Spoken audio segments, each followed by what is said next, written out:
Morning, everybody. Happy Monday, June 9th. Welcome to another week in the divided states of America. We're so glad you're here. We know you've got many, many choices to make every single morning, and we are always grateful that you choose to spend some time with us. Our friend Felice will be joining us shortly. No worries. She'll be here. She's always... Just got a note from her. She'll be here shortly. We've got a lot to get into today, but let's take care of some housekeeping first. You guys know the drill. Do the thing with the thing.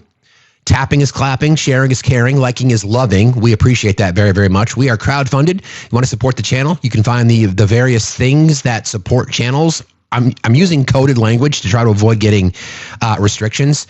Let me actually change the background because we're gonna get into our specific topic of the day, which is this. Where is it? This. Nope, not that one. This one. Nope, not that one either. That one. So if you guys wouldn't mind helping support the channel, you know how to do that. By the way, all kinds of information in our link tree, which is in my bio. Please head on over there. People ask me for an update for the talent show that my daughter's band qualified for. We'll find out the results of the voting end of this week. I think it's either Thursday or Friday, but I'll report back on that. Please consider joining our Discord. If you haven't yet, please consider joining our team. That's right above my head. You'll see that. Please consider doing that. Gift, you know the drill. We've got a lot to kind of cover off on. We're going to kind of update folks on the latest situation with the protests, the civil rights, the constitutionally protected protests of citizens and residents of the city of Los Angeles, and in response to fascism. We will get into that. We'll cover all of it. Like I said, there's a lot to go over. But anyway, to help keep us on the FYP and to help us, push back against all this nonsense, just interactivity with the live is really the goal, friends. Would really, really appreciate that, especially the tapping, because that's the most important part. Let me just set this up for the future so we can have that taken care of. That would be that one. All right. I think initially what I think we should do, we're going to get into the whole states' rights conversation today, because I do find it fascinating that when the governor of California speaks about withholding federal tax dollars because California contributes billions of dollars to the federal coffers to support other states, red states in particular, who don't seem to have the money to pay their own bills. But yet that's frowned upon. But yet when conservatives get their way, to I won't spoil the surprise. Felice and I have this running joke about states' rights, brother. It only works if it's convenient for them. Hello. Good morning, friend. How are you? Good morning. Good. It's 5 a.m. Yay. No, I'm good. I know. Like I always say, I'm always grateful for you when you get up so damn early to join us. But so I was just kind of tipping things off here. We're going to kind of do our latest updates. Things are happening quickly. I think that's the thing that we all need to kind of keep in mind, right? Things are happening so quickly, and I think what's really important that we understand here is that the social media, as good as it is, can amplify things to the point where it's not necessarily always what you see on the ground, because there were LA police officers that were attending pride parades over the weekend. So we know, the perception that you want to get from the administration is that the entire city of Los Angeles is burning, and that's the argument that they'll use to try to justify using the Insurrection Act or all those kinds of things. And I do think it's interesting, though, because this is going to come up, arguments regarding the National Guard. I've got some sound that I'll play from Gavin Newsom. We know, and I know you know this, Felice, there are 50 governors, and each one of them has responsibility to is the commander-in-chief of their National Guards, with the exception of D.C. So I find it funny that the president can, violate the Constitution because there was no direct line of communication. And I'll play that sound from Gavin Newsom. Actually, let me just play that right now, because I think it speaks exactly to what we're talking about here, about how the dishonesty and deceit. Before we get into that, can I just say, because I just want to point out, when I think about, seeing the world in patterns, I think what has happened, the pattern I've noticed, is Trump is trying to rob us all, essentially. Rob the middle class, rob the lower classes. And last week was a PR nightmare. And this just comes from my background in advertising and PR. It was a literal PR nightmare for him, right? You know, we have the richest man in the world saying he's in the Epstein tapes, also pointing out the math is mathing and he's robbing everyone. He's going to put our children's children into debt. And I talked about this on the People's Receipts on Friday when everyone was like coming in the comments and being like, did you see Kilmar Abrego Garcia is on the way home? Yeah, I find that very convenient that when Trump is in a literal PR nightmare, the man who said it was impossible to bring this guy back, there was a 9-0 Supreme Court order months ago saying facilitate his return, and that could never happen until the moment they needed it. And not just was he, they need the biggest distraction, and that one didn't work. And I was explaining this on Friday, and I haven't had time since we've decided to, literally just call up the U.S. military and turn it on American citizens. But if Trump had not decided to do that, what I was going to be doing this weekend was showing that what Pam Bondi did on Friday with Kilmar Abrego Garcia, she already did once before. Back in February, she had an hour and 30-minute press conference. And I was like, she literally had me fooled at first. I was like, okay, maybe they did apprehend the East Coast leader of MS-13. Because otherwise, who the F would have an hour and 30-minute press conference calling some random person an unaliver, illicit substance trafficker, a human trafficker? I mean, anything you could have accused this random person that no one had ever heard of was, hour and 30 minutes. Guess what happened with that individual? They were never charged. Because it was not real. Trump wanted a press conference saying that something had happened that didn't happen. Like, that's why I was like, oh, I've seen this before. I don't know if anyone saw the Kilmar Abrego Garcia press conference, but at the end, a literal reporter's like, hey, you keep like saying he's involved in unalivings and all these things. They're like, none of this is in the indictment. Like, what are you effing talking about? And her response is literal, the literal definition of double hearsay, right? Someone said. Exactly. I know a guy who knows a guy. This is someone beholden to the ethics of the bar, spreading lies on Friday at a press conference. And obviously that distraction from Trump's lies was not big enough, right? From the fact he's robbing everyone, Elon Musk isn't backing off seemingly. So no, and I'll give this to Trump, he's a narcissist or opportunist, right? Like, he takes what's in front of him and he uses every opportunity. And this is just, okay, well, that my first 2 attempts at distraction aren't working, so let me turn the U.S. military on American citizens.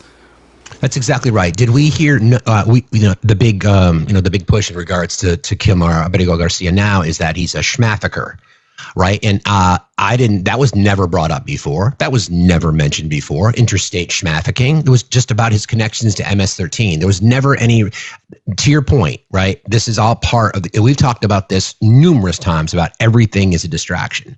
Avert your eyes, right? It's like, this is the Wizard of Oz. Pay no attention to the man behind the curtain. This is exactly where we're at. So you need, go ahead. Well, the federal government, the reason they have a 98+% conviction rate is because normally when a federal indictment comes down, it's not double hearsay, right? It's not someone said, right? It is like, hey, here's a paper trail or a forensic accounting trail. Like, this is a foregone conclusion that this person committed this crime. Like, you can plead out or you can be the idiot that goes to trial against forensic accounting and, wire fraud. There's always a paper trail. So, if you've read the indictment, that's not what's going on in this indictment. It's just hearsay. So, I think that this is it's similar. They never went to court with the guy they made up all the lies about. They never even charged him. The one they said was the East Coast leader of MS-13. But yeah, I mean, I don't think there is a case, but that's not the point, right? Like, Trump tries everything. Trump's just playing a president on TV. Pam Bondi's not a real attorney general. She's a lobbyist for Middle Eastern countries. I mean, you know, Qatar in particular. $115,000 a month. She's just playing an attorney general on TV. Like, you know, they're just playing parts. That's exactly right. I want to, yes, obviously, we're going to touch on all that today because all these things are interwoven. I think we should talk specifically about some of the rhetoric that's been spun out there, specifically from, well, let's listen to Gavin Newsom's sound first, because, you know, this is a moment for Gavin Newsom. We'll see how he responds to it. But this is his recap of a conversation. So part of the federalization of the National Guard requires either a request from the governor, with the exception of D.C., because the president of the United States is the commander-in-chief who oversees the D.C. National Guard. Remember that, MAGA, January 6th? Remember that? Yeah, you probably don't. Anyway, so there either has to be a request made, or there has to be it has to rise to the level of insurrection for the president to circumvent the Constitution to be able to order in the National Guard, never mind the United States Marines. So that's part of the requirement. So this is Gavin Newsom in regard to recapping a conversation he had. And this issue never came up. I mean, I kept trying to talk about LA. He wanted to talk about all these other issues. We had a very decent conversation. When was this? This was late Friday night. I think about 1:30 plus his time. After the protests had started? After the protests. And he never once brought up the National Guard. He's a stone cold liar. He said he did. Stone cold liar. Never did. It was a very civil conversation. I've always wanted to approach engagement with the President of the United States in a respectful and responsible way. But there's no working with the president. There's only working for him. It's an interesting point, right? So again, Gavin Newsom's recap of the conversation would be, no, there was never an ask. I never asked. There was never a conversation about it. And then you have the president out on ask you that. Sorry to interrupt you, but Governor, so that's news. If you're going to sue the administration, tell me a little bit about it. Let's get to 50K. Tap the screen. Well, happy Monday, by the way. Missed you all. Yes, happy Monday. All weekend not sleeping and having anxiety. You and me both, sister, as we discussed yesterday. I think between us, we might get a decent night's sleep. Slept 4 hours in 3 days. Oh, you had me beat by a couple hours. Okay. Collectively, between the two of us. That's exactly right. Okay, so this was Mr. Trump when asked about, you know, how he was going to approach the situation in L.A. And I want you to listen to the words. And as we discussed his not only autocratic tendencies, well, I'll just leave it at that. And just listen how he responds. California, are you prepared to invoke the Insurrection Act? Depends on whether or not there's an insurrection. You have violent people, and we're not going to let them get away with it. We're going to have troops everywhere. We're going to have troops everywhere. We're going to have troops everywhere. This is all written in Project 2025. Like, I just want to be very clear. Like, Trump didn't invent it. This is all written down in Project 2025, right? I mean, when in the federal, not the Georgia, but the federal J6 indictment that was presided, you know, Trump's indictment, the federal case about January 6th. He was having these conversations. This is why he wanted. What's the guy's name? Not Jeffrey Miller. Jeffrey Clark. Jeff Clark. That's the guy. That's why he was going to install him as AG, because he was willing to help Trump invoke the Insurrection Act and turn the U.S. military on American citizens. Like, this is nothing new. Trump has been salivating to do this for quite some time.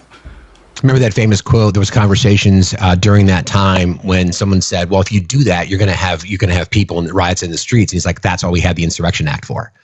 Oh yeah, so not Jeff Sessions, Jeff Clark, the Christian nationalist wacko. Look him up. Correct. So let's just talk a little bit about the process of federalizing the National Guard, guys. I think we should just take a moment and do that. And then Felice and I have got a lot. We always joke about states' rights, brother. So we're going to have that conversation today because there's states' rights. So we're going to have that conversation. Be thinking, because I know it takes. If any of you are listening now, if you're going to want to have this conversation, it takes the wheels a while for you guys to get turning. So be thinking in your head how you are not a giant hypocrite right now right? It's states' rights when it's suppressing black and brown people's votes. It's states' rights when it's, hey, we want to use 2A to, pew-pew slaves in the legs and drag them back to plantations. But all of a sudden, you guys are the opposite of states' rights. I find it states' hilarious. rights are education. States' rights are women's bodies. Right. Yeah, then it's states' rights, brother. But whenever it has to do, as long as it's you guys using the federal government to increase the size of the swamp and do the backstroke in it, suddenly you guys are fine. Someone explain to me later when it's time how this does not make you guys logically inconsistent hypocrites. Exactly. Friends, there's a flash goal. It's the heart. So if you need 27 more individual people. So you would not. I appreciate that. All right. So federalizing the National Guard means placing a state's National Guard troops under federal control rather than their usual command under the state's governor. This authority lies with the president, who can activate the National Guard for national missions under Title 10 of U.S. Code. Each state, as we know, has, with the exception, and then controlled by the governor, with the exception of D.C. D.C.'s federal territory. The commander-in-chief of the military, who is the president, commands the D.C. National Guard. How federalization works. U.S. Constitution, Article 1, Section 8, gives Congress the power to call forth the militia. Title 10, U.S. Code 12406, 12301 through 12305 governs federalization. The Insurrection Act of 1807 allows the president to deploy military, including the National Guard, domestically under extremely rare conditions. When can the National Guard be federalized? War or national emergency? Does that sound like the situation in LA? No. To enforce federal laws. Does that sound like the situation in LA? No. To suppress insurrection, rebellion? No. And to repel invasion.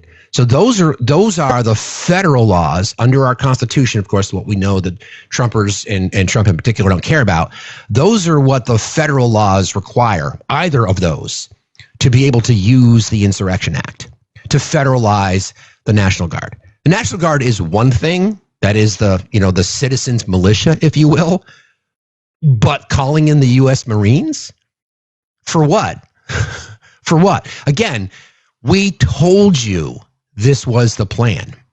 We told everyone that this was the plan. And Felice, you hit the nail on the head to start. This was all part of the game, all part of the strategy to weaponize. And to, and then there's the question of whether or not you're obeying an illegal oath. And I just want to let folks know, in anticipation of tomorrow, we have confirmed there'll be a new episode of the Effing Fight For podcast, Town Hall, with myself, Felice, and Matt, tomorrow night, 7 p.m. Eastern time. And we're going to talk about the military's role now that it has been weaponized against U.S. citizens on U.S. soil. So that'll be tomorrow night, 7 p.m. Eastern time. I'll remind folks as we go through the day. So here's 4 p.m. Pacific. I'm just defending us who are on West Coast. Let's not forget ourselves. No, and I was just, and Matt's going to be host, USMC Angry Veteran. Matt's going to host, obviously, this is kind of his wheelhouse. So I'm interested to get his take tomorrow as well as things unfold. Agreed. So there have been some historical examples in the past when there were some serious events in our nation's history. Not to interrupt again. Yes, this will start on time because it's not my live. So yes, people who attend my live are like 4:30. Then no, I show up on time to other people's lives. 4-ish. So in 1957, there was referred to as the Little Rock Nine. National Guard troops were federalized. Eisenhower federalized Arkansas Guard to enforce school integration. The 9/11 attacks, 2001. Yes, National Guard was federalized to activate and assist with security. C-19, partially federalized in 2020. Some units federalized, others remained under state control. And then the George Floyd protests in 2020. No federalization, but discussions occurred about invoking the Insurrection Act. Critics warn that using federal troops domestically risks abuse of power or martial law, MARTIAL, martial law. That to MAGA, don't say it to us. MAGA is the one that keeps misspelling it on X. My mods asked me this morning if I would clarify that. So yes, it's not Marshall like Penny Marshall from Laverne and Shirley. It'd be like Marshall. Oh, you dated yours. I have no idea what that means. Is that some sort of... Yes, you do. No, yes, I don't. I do. Wait, is there a show? It's not Mork Yes. and Mindy was the one with Robin Williams. Happy right? Days. Yeah, Happy Days spinoff. It was a Happy Days spinoff. I never knew that. Okay. Yeah, I guess know what did- Happy did Days myself. is, and I know the song from Laverne and Shirley because my mom would sing it. Schlemiel. Schlemazel. Yes, I know that Yes. my mom would sing that song. So I know I never knew until right now as a spin-off of Happy Days. Yes, it was. Okay. Civil liberties critics warn that using federal troops domestically risks abuse of power or martial law-like conditions. Governors may resist federalization, for example, during Trump's threats to invoke Insurrection Act in 2020. So we've been down this road before. And then politicization, tough word to say. Concerns arise when federalization appears motivated by political goals rather than clear national necessity. So to summarize, governor is the commander-in-chief per state, with the exception of D.C., because D.C. is federal territory. President is commander-in-chief under federal conditions. Title 32 status under state control. Title 10 status under federal control. Used for local emergencies like natural disasters, things like that, where you see the National Guard handing out food, water, assistance after a natural disaster. Or that's locally, state control. And then used for national crisis or military operations under federal control. And then it's state funded with federal support under the state, fully federally funded when used as a part of federal control. So your taxpayer dollars, ladies and gentlemen, is being used to have an illegal attempt to use a National Guard on the streets of Los Angeles. Cutting waste, fraud, and abuse, everyone. Like, it's just a joke at this point. It's a joke. Like, Yeah. quite literally. And I just in defense of myself, I was raised by an evangelical, like, cult type family. I was not allowed to watch, I didn't have cable TV. I grew up on episodes of Hogan's Heroes and, like, I Love Lucy, because that was the only thing on when I was a little kid. So, in my defense, it's not that I don't know, like, you know, older shows. That was all I had access to. My mom made me watch the Lawrence Welk show on PBS, okay? Like, like, please, I've been there. I wanted to talk, can I talk about the code? Because this is, the research I was doing, like, I was looking up the U.S. code that Trump used to invoke, you know, to call up the National Guard. Mm-hmm. It is, and that's the same. It's also, if you want to, it's referenced in the article, the New York Times article I sent you and Matt yesterday. It's before you do that. Before you do that, I want to take you down memory lane. Okay.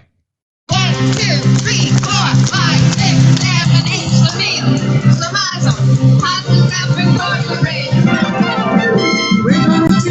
Okay, there you go. Sorry, I was in my head and I had to get it out. Now it's out. Everyone knows that. Who grew up in the U.S. and didn't have cable as a child. If you're a millennial, I feel like you had to hear that. Gen X for the win. Gen X for the win. All right, you were saying. Go ahead. Sorry about that. So again, the actual U.S. code that Trump is using to call up the National Guard, because it's fascinating.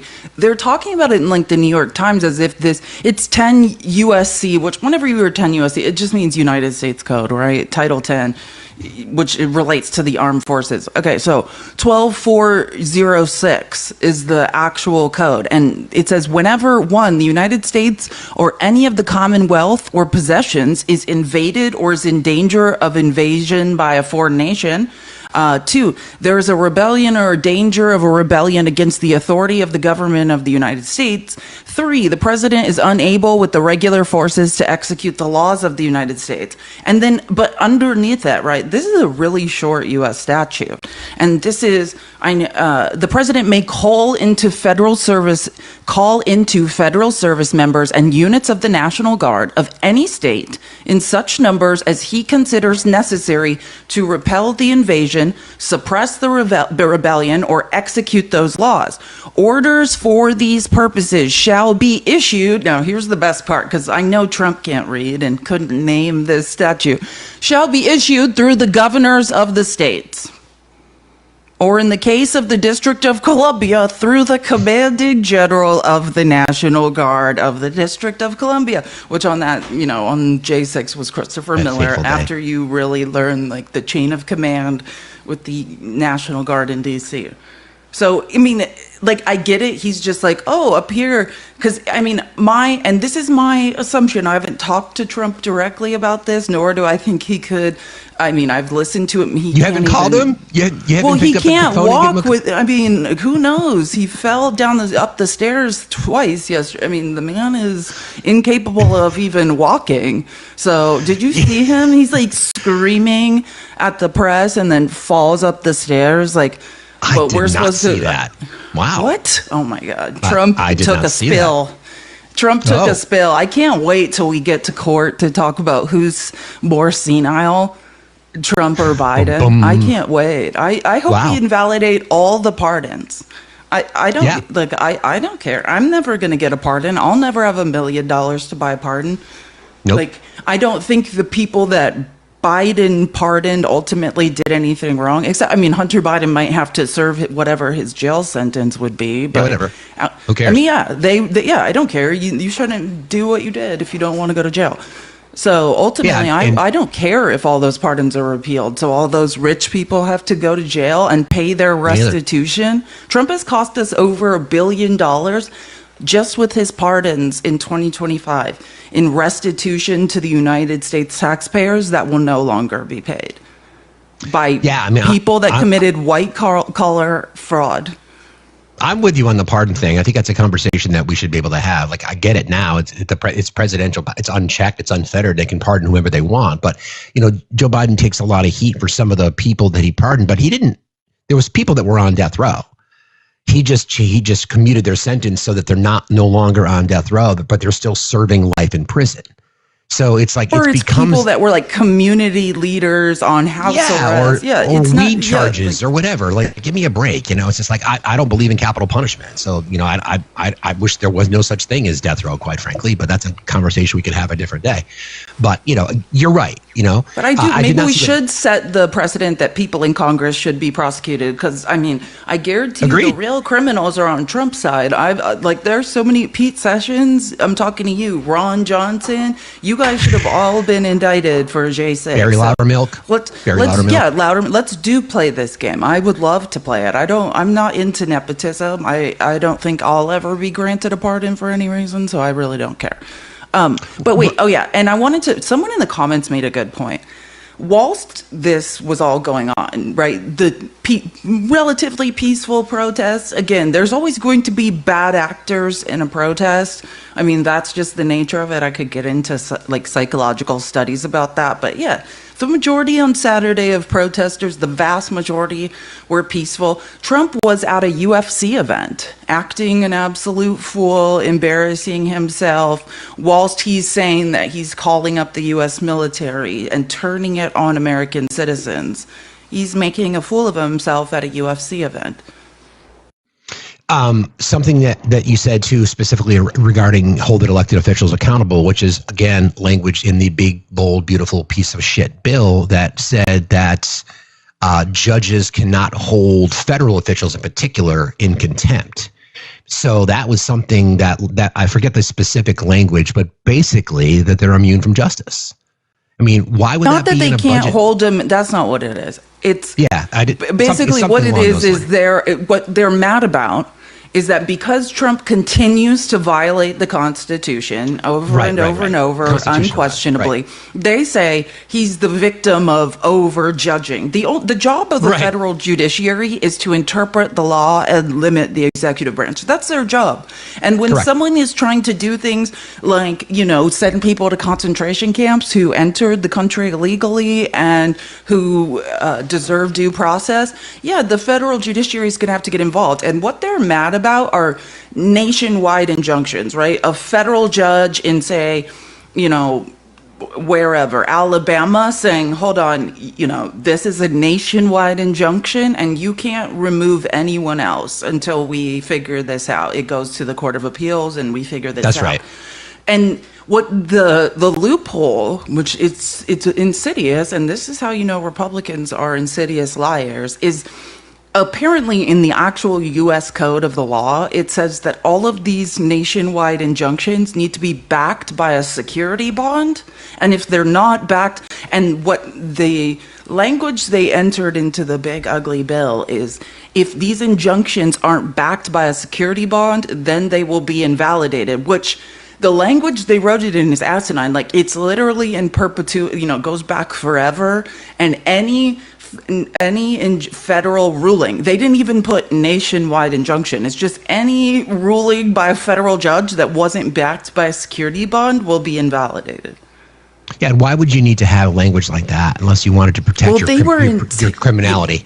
Yeah, well, they were intent. No, I mean, they want to be able to, like, and this is what Dr. Danny and I used to talk about, right, with women's bodily autonomy and AB rights. What they want is to say every single piece of this law or bill you have to contest separately, right? Or, hey, if you get a federal judge in Alabama in a district court to issue an injunction, then you need to go to every other district court in the land one by one. And until you do, we can keep deporting people, right? Like, they want to make it as hard as possible. They don't want just, you get it to one federal judge and they say, this is a legal nationwide injunction. They want to say, okay, go to every single district court and get one now. And until you do, we're going to keep deporting people without due process. In addition to the federal codes that Felice was discussing, there's also, I just wanted to kind of touch real quickly on the Insurrection Act, which is 10 U.S.C. 251 through 255. It's enacted in 1807 to allow the president to use military forces, including the federalized National Guard, to restore order during insurrection or rebellion, unlawful obstruction of federal law, domestic violence that the states cannot control, and then interference with federal laws or rights. So even the LA Police Department, it was talking about how there's been nothing that's gone to that level. So there's no reason to justify calling the National Guard or the Marine Corps. Yes, Felice. Oh, I just wanted to point out Pamela is not a genius in the comments. She said illegals don't have due process. Pamela, next time just write, I can't read, and I definitely have never read the U.S. Constitution. Yeah. You have no idea what you're talking about. You have no idea what due process is. It does not matter. Do you understand what democracy is? Let me give you an example. If you went on vacation to Mexico, if you saved, finally got that passport none of you MAGA people have, and left the country to go to an all-inclusive one-star resort in Cancun, and they just arrested you, didn't just arrest you, but mailed you to another country, to a concentration camp, do you think you should have the right to due process? Of course you do, in democratic countries. Otherwise, there are travel advisories on countries like China, like Russia. You might be snatched off the street and not get due process. Pamela, your brain's not working, and the remedy for that is learn to read and do basic math. That's my advice to you. You have no idea what due process is. And Pamela, the beautiful thing about the Constitution is it clearly delineates between what is a citizen and what is a person. And in our Constitution, it clearly states that any person, it prohibits states from denying any person within their jurisdiction the equal protection of the law. So to Felice's point, Pamela, do you need to spend some time under the reading rainbow? I might suggest that. We're defunding PBS. Pamela can't read, and we're defunding PBS. It makes perfect sense. Exactly right. Exactly right. Okay, so again, the key provisions in regards to the Insurrection Act. At a state's request, the president can act only if the state legislature or governor requests help to suppress said insurrection. Enforcing federal law, president can act without a state's request if ordinary law enforcement cannot enforce federal laws. No federal laws have been violated during these protests, and then used when states fail to protect constitutional rights, most famously used during the civil rights movement. None of that applies here. None of it. So again, this is the distraction because they don't want the attention of the Epstein files. They don't want the attention of Trump falling downstairs. Apparently, they don't want I've got some sound I'm going to play regarding his basically throwing his hands up, knowing that he can't end the war between Russia and Ukraine. All that kind of stuff. So there is so much for us to get to today. Anything else you want to touch on before we kind of dive into our whole states' rights discussion? Yeah, I just think I'm just thinking in my head because I do have a degree in history. Like if you think that there is a riot that constitutes turning the U.S. military on American citizens going on in California, I would say number one, you have no understanding of the size and scope of Los Angeles. In like 5 small areas, there's like some people acting a fool. You just have no concept of the size of LA County, period, or what goes on there, or how actually outfitted their police. The LA police force is the military. Just to be clear, it is. Like this is something that people have long had a problem with. Like the same weapons the U.S. military has, so do the LA police force. It's actually quite terrifying. Correct. Like they are trained, I mean, in almost a merciless way to put down riots. We could go, and I think some of them enjoy it, and it's long been a problem inside the LAPD, the corruption. But yeah, I would liken this, like, read a book on in the 1992 Los Angeles Watts riots. You have no idea, like, what precedent is. There's nothing going on in LA. I'll be right back. People set fires in LA 10 times a day, right? Like, I mean, that's the reality. If you think, like, in 1992, look up the Los Angeles Watts riots. Was the U.S. military turned on American citizens? Absolutely not. It is delusional to think that anything going on in LA right now constitutes the U.S. military being called up, especially the Marines. Sorry, I'm just reading. Good morning. Facts just had to, I don't know why. Facts is probably crying in a corner. Trump has demonized immigration. Oh, yeah. I mean, I think that is the point. But also, I mean, I could give other examples. Number one, here's the things to watch out for. Number one, and I think some of them aren't doing it on purpose, in fairness, but I've noticed on X, there is more content circulating from 2020, from the George Floyd 2020 riots, than from this weekend. If I see one more video of people being like, look at what's happening in Los Angeles, and then Elon Musk's AI tool is like, yeah, that's 2020. Like, first of all, make sure you understand what you're looking at. Just because someone says it's in LA, this happened this weekend, does not mean that it happened this weekend, right? I mean, period. And wait, I have one more thing to say, but I forgot what it was. It'll come to me. No, I mean, I forgot. It'll come to me. Before we get too deep down this road of this states' rights conversation, what we've seen a lot of is of the blatant hypocrisy. So, you mentioned this earlier. You know, as I look at Trump's cabinet, I think about people like Pete Hegseth. I think about people like Kristi Noem. I think about people like Pam Bondi. It's a TV show. They're producing a TV show. So he wants people that look good on camera. He wants people who present themselves well, who've got celebrity. So don't forget, Tulsi Gabbard wants to turn the intelligence briefings into a Fox News style produced event. So it's about incompetence. So when they're hypocritical, it's either because they don't remember what they said, or they are just incompetent to understand how blatant their hypocrisy is. Case in point. Okay, this is Kristi Noem. The Tulsi Gabbard thing is because Trump cannot read. I just want to be clear. I know, exactly. Yeah, good point. And I'm quoting people from Reince Priebus, Steve Mnuchin, people that worked with Trump in his first term in his cabinet have all said he will not read a Post-it note. And what's happening is Tulsi Gabbard has realized he can't read. So what they're trying to do is put on a news show, because Trump watches, like, say, Fox Business every morning or CNBC, and they're trying to put on a show for him so he can figure out what's going on without having to read. Like that. So, I mean, that's why that's happening. But yeah, it is a reality show, right? Like, that's why so many people in his cabinet are Fox News producers. The guy running the FAA, is he a pilot? No. Does he have any expertise in transportation? Does his brain work? No. He's a former Real World cast member. He's a D-list reality star. Yeah. And wasn't he a UFC fighter? Wasn't the Treasury Secretary like a former UFC fighter? I think like that, or a boxer or something to that effect. Treasury Secretary. No, the transportation secretary. Oh, Sean Duffy? I didn't know that. I think he was Sean Duffy a UFC was fighter. Fighting. Well, I mean, maybe he went to or like a lumberjack training or something like that. Yeah. So, I didn't know that. we know Kristi Noem, right? We know who she's, the Secretary of Homeland Security. So, this is what she said on X a couple years ago.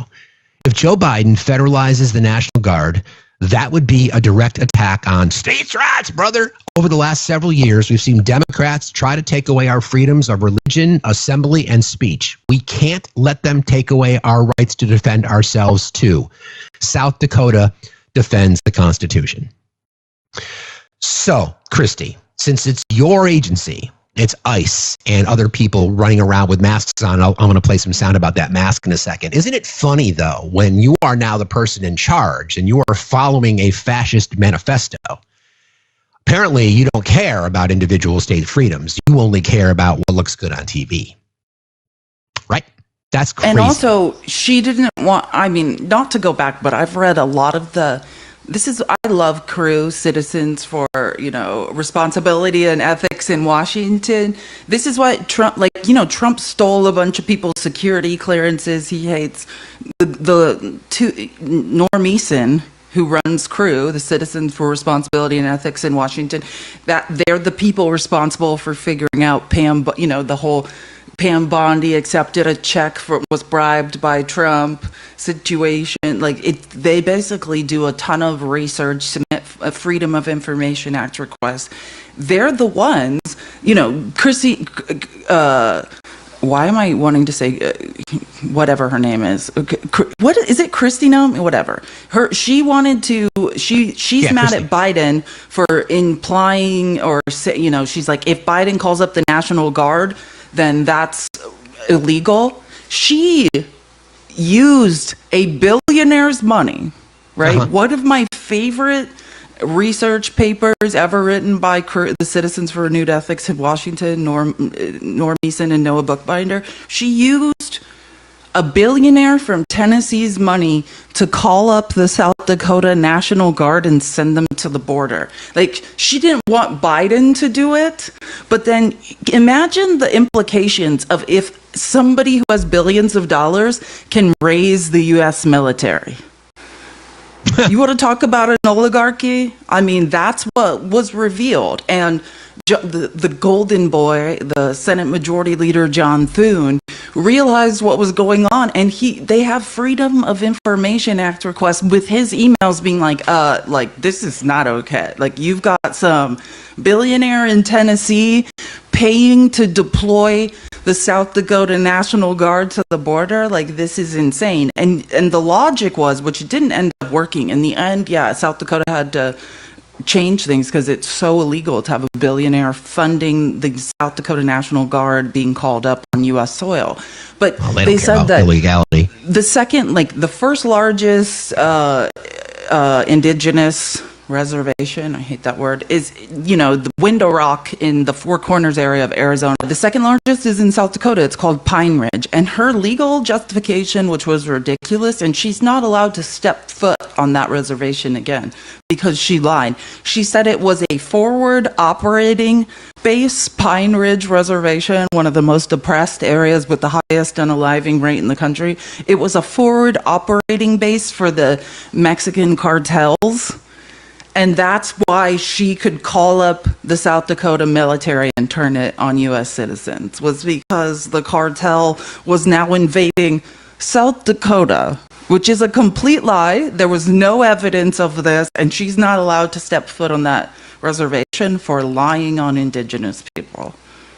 I want to remind folks of a few things, and I'm going to get some interesting sound because we brought up masks, and I want to play some sound about masks and hypocrisy. But the CBP, which falls under Border Patrol, which falls under Kristi Noem and her Department of Homeland Security, they put out this post just 2 days ago on their official X site. Quote, "Let this be clear.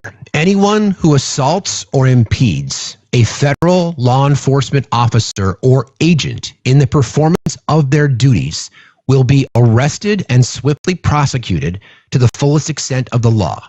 Attack a cop and lifelong consequences will follow. As a reminder, ladies and gentlemen, on his first day in office, Donald Trump pardoned 1,500 cop-beating insurrectionists from January 6. That quote again, let this be clear from the CBP. Anyone who assaults or impedes a federal law enforcement officer or agent in the performance of their duties will be arrested and swiftly prosecuted to the full extent of the law. Attack a cop and lifelong consequences will follow. The hypocrisy. No, I mean, crazy. if we're going to follow the line of logic, then of course Trump will be issuing pardons to anyone arrested in any protests, right, across the country. I don't think that's going to be happening, but I'm saying that would be, right? I mean, just like the J6ers, but what we know, and again, Trump's no genius. He can't read a Post-it note, and he almost hit his face on the stairs of Air Force One yesterday. I have not It's not looking great. It's not looking great for your orange man in chief. But again, and says no men should be wearing makeup, but continues to wear terrible looking makeup every single day. But he's your guy. I mean, it's only embarrassing for you all. It just shows how idiotic MAGA it truly is. But yeah, I mean, that's the reality. And let me give you another example of the weird well, first of all, let me finish the line of logic. We know Trump's not going to pardon everyone who's arrested, like in these LA protests, right? Of course not. But if he was logically consistent, he absolutely would. But what else would be logically consistent? That all he's doing, Trump's not a genius. That's what MAGA doesn't understand. And you and I were discussing this yesterday on the phone quite passionately, is that I actually don't think MAGA are anti-Semitic. I don't think that they, wrong. I think a lot of people in Trump's administration are, and I could provide proof of that right now. But I'm saying there's a lot of phrases in like Make America Great Again and around there that are constantly uttered by MAGA. Like, and I'm talking about the grunts, the ones that Trump is robbing every day that can't figure out, still believe brown people have their money, like those types, right? And like, there's a lot of phrases around MAGA where people just repeat them and they're like, yeah, it's catchy. I'm just chanting this. And they don't know that's rooted in anti-Semitism from 1930s and 40s Germany, period. All of it. Like everything that Trump is doing now, down to the slogan, Make America Great Again, that is literally anti-Semitism from 1930s and 40s Germany. That's what you guys are doing. You stole an idea. You think Trump's a genius? No, he just took a model that existed in 1930s and 40s Germany, and now he's like, we'll just do it here. And none of you guys are smart. And that is why we're all laughing at you. Well, you're like, the left are anti-Semites. Am I running around chanting anti-Semitic rhetoric 24 hours a day, pointing at other people saying they're anti-Semitic? No, I am not, because I'm not an idiot. A microaggressive example of that is when the right brings up George Soros' name, right? They don't. A Hungarian Jewish Holocaust survivor that they like. Yeah. That is the ultimate anti-Semitic trope. Oh, he's up to something, isn't? Don't you guys think? You don't think the billionaires that we can actually use forensic? I can show you who's robbing you. It's not George Soros. Unfortunately, like we can use forensic accounting and figure out which rich people are robbing you, and it's not George Soros.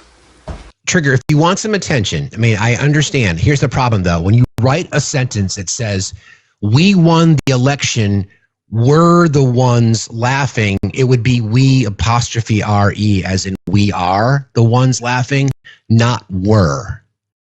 Not were. So thanks for playing, though. Appreciate you. Okay, so Trigger, just request, if you want to have a conversation, don't do it in the comments. Just request and have the nerve to speak out loud. If you're so passionate, right, you're having a metaphysical meltdown, then just have a conversation with us about it. Right. I mean, I can't speak for Felice. I don't bite. I only nibble. I can't speak for her. So we'll have to have that conversation a different day. So I want to get back to... I want to get back to Kristi Noem, and I've got some back-to-back sound here that I want to play through because, again, don't forget, language from the administration legislation is about no masks, attempting to pass executive orders that you can't wear masks on college campuses, whatever that might be, right? So I would like you to hear how just pathetic it sounds coming from people in leadership positions within the Republican Party. Kristi Noem first, okay? Hold on. Who's going to enforce that and how? Right. And how can you justify it when law enforcement officials have their faces covered? You know, what I would say is that the law is going to be enforced. What law? And that what the laws are in this country, what we are doing, and our ICE officers and our law enforcement officers out there that are in these situations where people have questioned why they have their faces covered.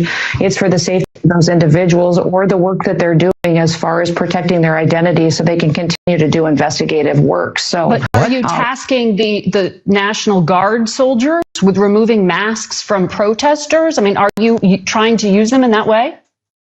National Guard soldiers are there to provide security for operations and to make sure that we have peaceful protests. So that's what their work is. And I won't get more specific on that just because we never do when it comes to law enforcement operations. We're doing the same standard procedures we always do and have for years in this country with our National Guard and with our law enforcement folks that are on the ground working with these communities.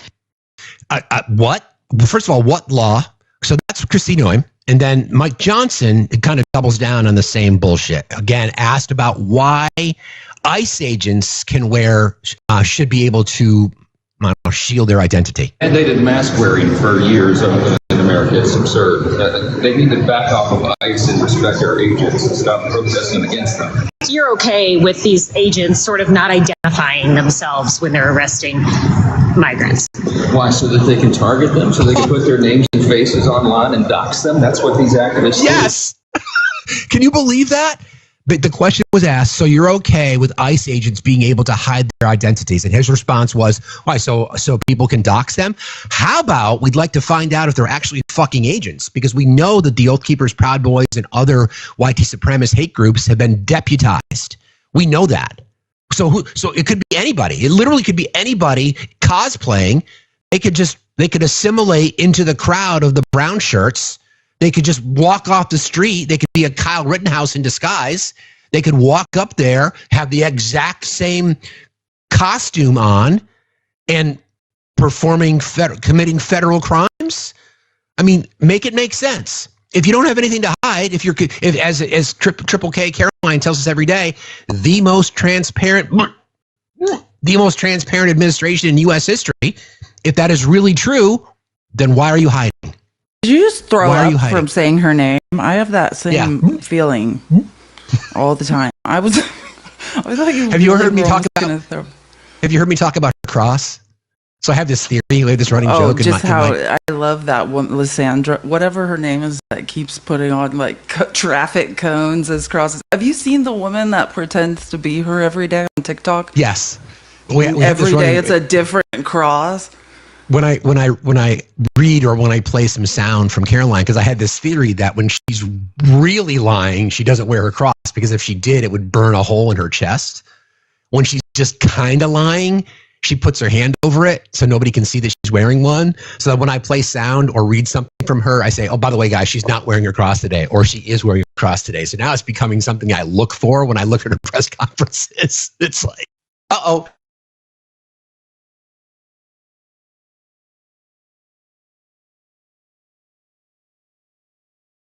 In like evangelical cultish land where people were speaking in tongues and passing out from the Holy Spirit.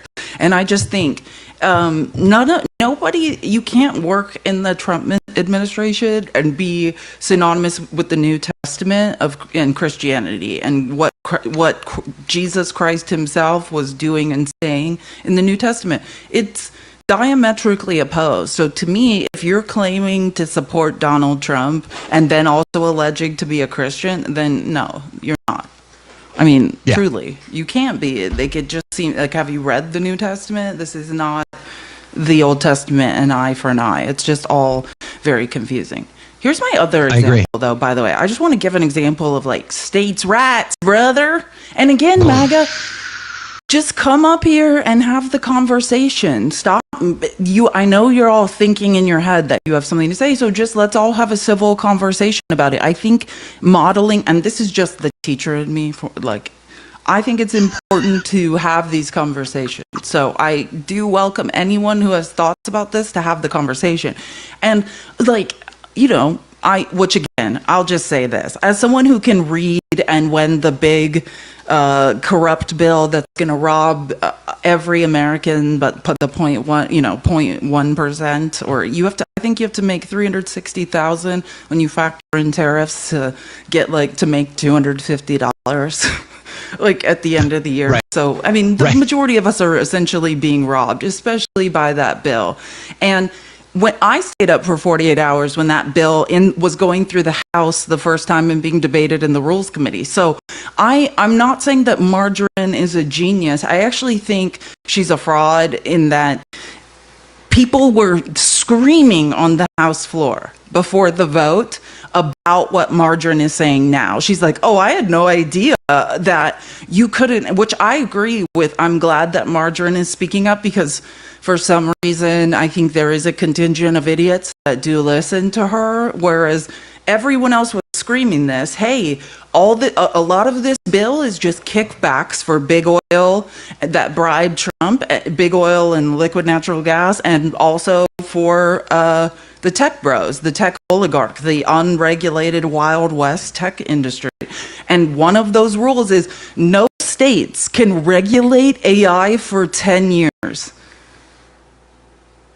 States' rights, brother. And I actually agree. I agree when people who could read said it in the Rules Committee before they all voted on it. Margarine just, finally found some people to read the bill for her and tell her what was in it. And she's like, wait a minute, what?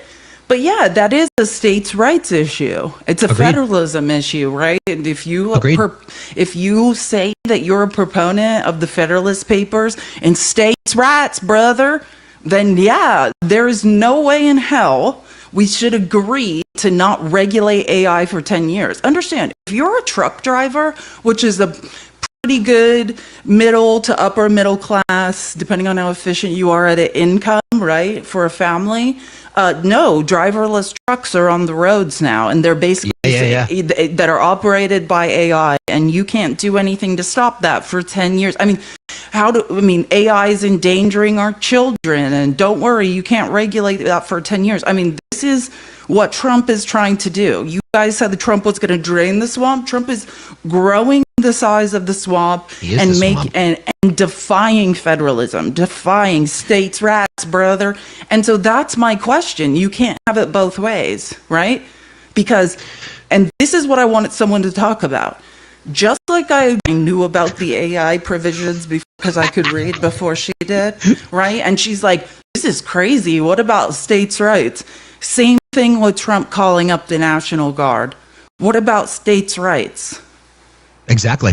That's what we want someone to talk to us about. How, MAGA, why is it states' rights when it's like women can't make decisions about their bodies, and states' rights when we're gerrymandering and taking voting rights from brown and black people? Why? And then the minute we're watching a president of the United States turn the U.S. military on American soil, and you guys are silent. That's what I want someone to explain to me. How can you remain logically consistent and not hypocritical and sit here and do this? Yeah, Felice, in terms of logical consistency, I look at it as objectivity. Can you just be objective and look at the data and say, this is the conversation that we should be having? If it's true for thee, then it's got to be true for me, right? You mentioned the whole, I just want to close this particular section regarding the masks and the whole, the rhetoric coming from the administration. So 8 hours ago on True Social, in all caps, Trump posted, arrest the people in face masks now, looking really bad in LA. In all caps. Start with ICE. I do agree. Bring in the troops. Let's start with ICE. Yep. And then let's see. Jim McDonald, the highly respected LAPD chief, just stated that the protesters are getting very much more aggressive and that he would, quote, have to reassess the situation as it pertains to bringing in the troops. He doesn't get to make that call, by the way. He should right now. Don't let these thugs get away with this. Thugs. Racist trope, by the way. Don't let these thugs get away with this. Make America great again in all caps. Paid insurrectionists is something he also said. That was about 10 hours ago. Governor Gavin Newsom and Mayor Bass should apologize to the people of LA for the absolute horrible job that they've done. And this now includes the ongoing LA riots, not riots, friends, civil rights protests. These are not protesters. They are troublemakers, paid troublemakers and insurrectionists. Remember, no masks. A once great American city, Los Angeles, has been invaded and occupied by illegal aliens and criminals. Now violent insurrectionist mobs are swarming and attacking our federal agents to try and stop our deportation operations. But these lawless riots only strengthen our resolve. I am directing Secretary of Homeland Security Christine Noem, Secretary of Defense Pete Hegseth, and Attorney General Pam Bondi, in coordination with all other relevant departments and agencies, to take all such action necessary to liberate Los Angeles from the migrant invasion. Remember that one? And put an end to these migrant riots. Order will be restored, the illegal will be expelled, and Los Angeles will be set free. Thank you for your attention to this matter. Just a couple of thoughts on that. Number one, no, and this is just comes like I'm indigenous Hispanic. My dad's indigenous Hispanic and black. Like you can, and no undocumented immigrants are participating in these riots. And if you think they are, that's a really dumb thing to think, right? It's studies, right? It's the same way, like because undocumented immigrants don't want to be detected, right? They're 30% less likely than white men in this country to be incarcerated. There's many, that's from the Stanford Institute of Economic Policy, but there's many other studies, right? Because undocumented immigrants need to always remain under the radar, they're not participating in these riots. It is idiotic to think they are. Period. They're not. Exactly. They're all in hiding. This is why we're not going to have a food supply, because they're not showing up to work to pick the crops, because you all are geniuses. And that's why, and Trigger, I saw you say this, and when, Steve, you were reading and making a cogent point, Trigger said, ask the 77 million Americans that voted for Donald Trump. Listen, there was no, at least in the swing state I was born and raised in, Arizona, there was nothing on the ballot that said Donald Trump is going to terrorize American citizens, he's going to deny due process, he's going to revoke birthright citizen return. That was not on the ballot. So again, Trigger, you think you're doing something that you are not doing. It's just logically inconsistent. And I hope this conversation and public shaming encourages you to think harder. Yeah, Trigger, if you want to come up, we can cuddle and we can have a good conversation. Just want to throw that out there. Send him a request. I think he needs encouragement. I did. Yeah. Okay. So, all right, let's get into the states' rights conversation, because there's so many sort of, threads that we can pull on this entire conversation. I've got some more sound to play. We can talk about some things that Pam Bondi said. We can go back and revisit.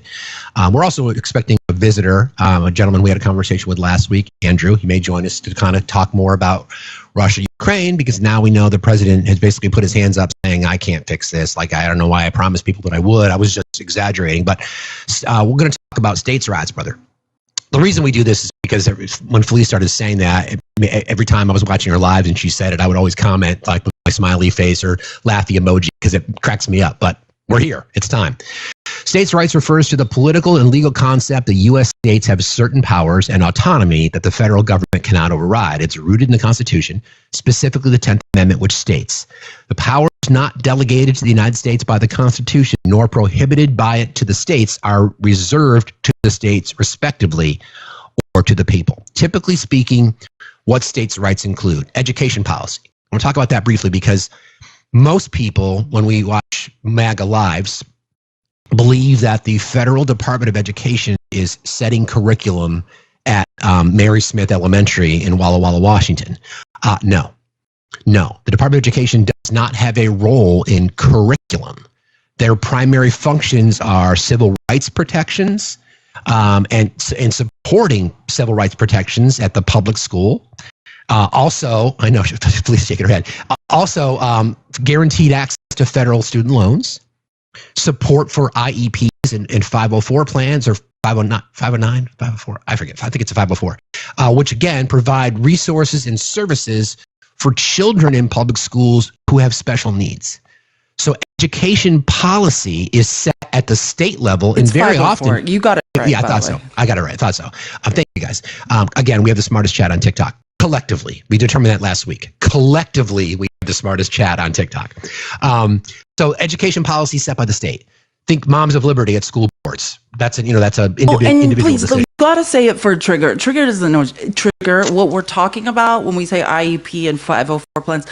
The only thing the Department of Education does is try to create some equity for students, say, with disabilities who need like IEP stands for individualized education program, right? Like certain people are neurodivergent or on the spectrum, need a little extra time, right? Like these are teachers who are overly trained, usually have a master's, and can provide, different specialized plans for students that have different challenges in learning.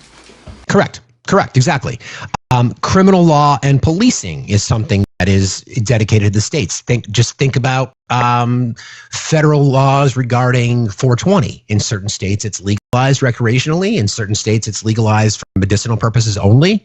So states basically have their own laws, whether it be speeding States' rights, brother. Elections and voting procedures. Now, as a reminder, MAGA, states run federal elections. States can determine how can accept mail-in ballots, hours of operation. That's up to the state. And again, an element of Project 2025 was to give that power to the federal government. There's no way you should want that.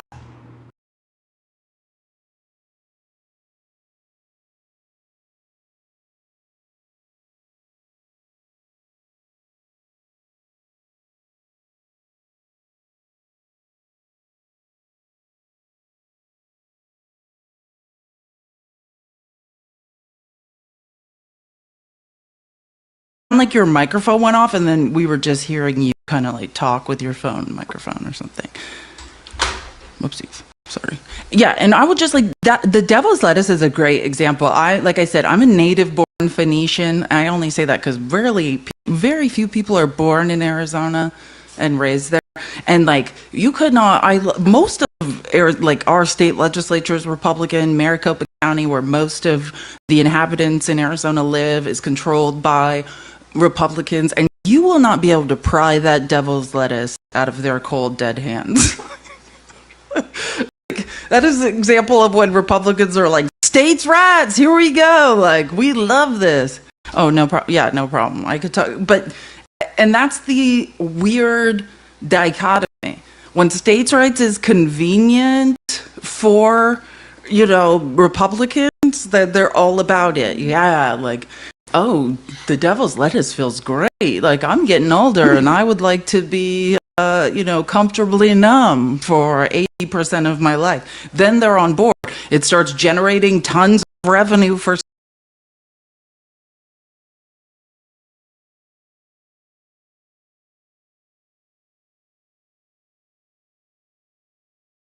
amounts of revenue that can then be redirected for, I believe in Arizona, we're redirecting some of it for education and other things. Go ahead.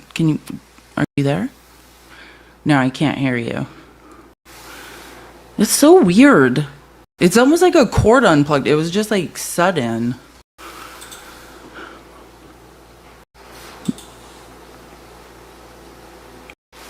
So strange. Like,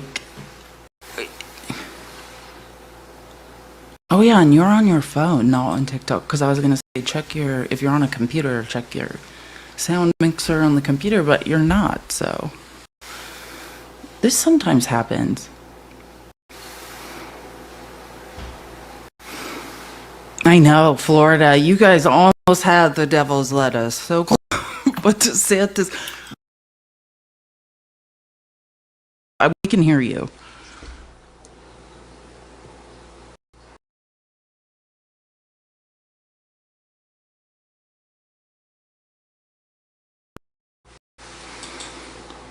Yeah, that's what I thought too. I was like, it just like your microphone unplugged suddenly. That's what it sounded like.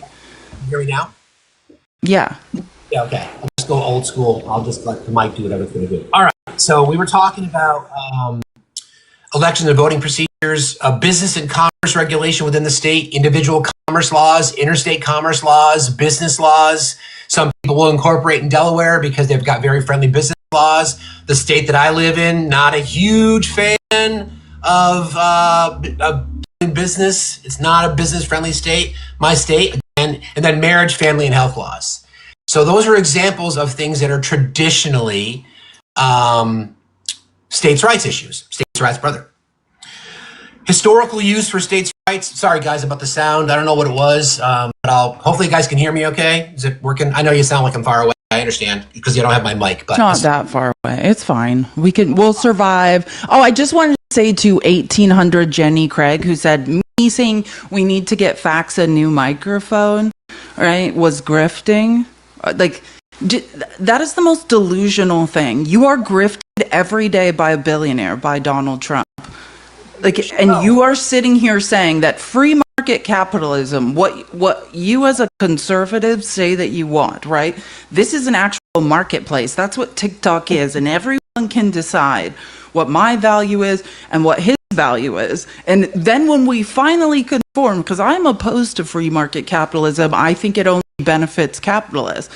But then when we say, fine, let's engage in free market capitalism, then people whose brains don't work have a problem with it. If you don't want free market capitalism, what is it that you want? Like, come up here and explain to me what it is you want besides free market capitalism. You don't even understand anymore when you contradict yourself. And I would love to know what you look like. 1800 Jenny Craig is your profile name, and I have a suspicion you're a man. Like, I'm not impressed. Jenny, I just sent you an invitation. You can come up if you'd like. I don't think you probably will, though. But anyway.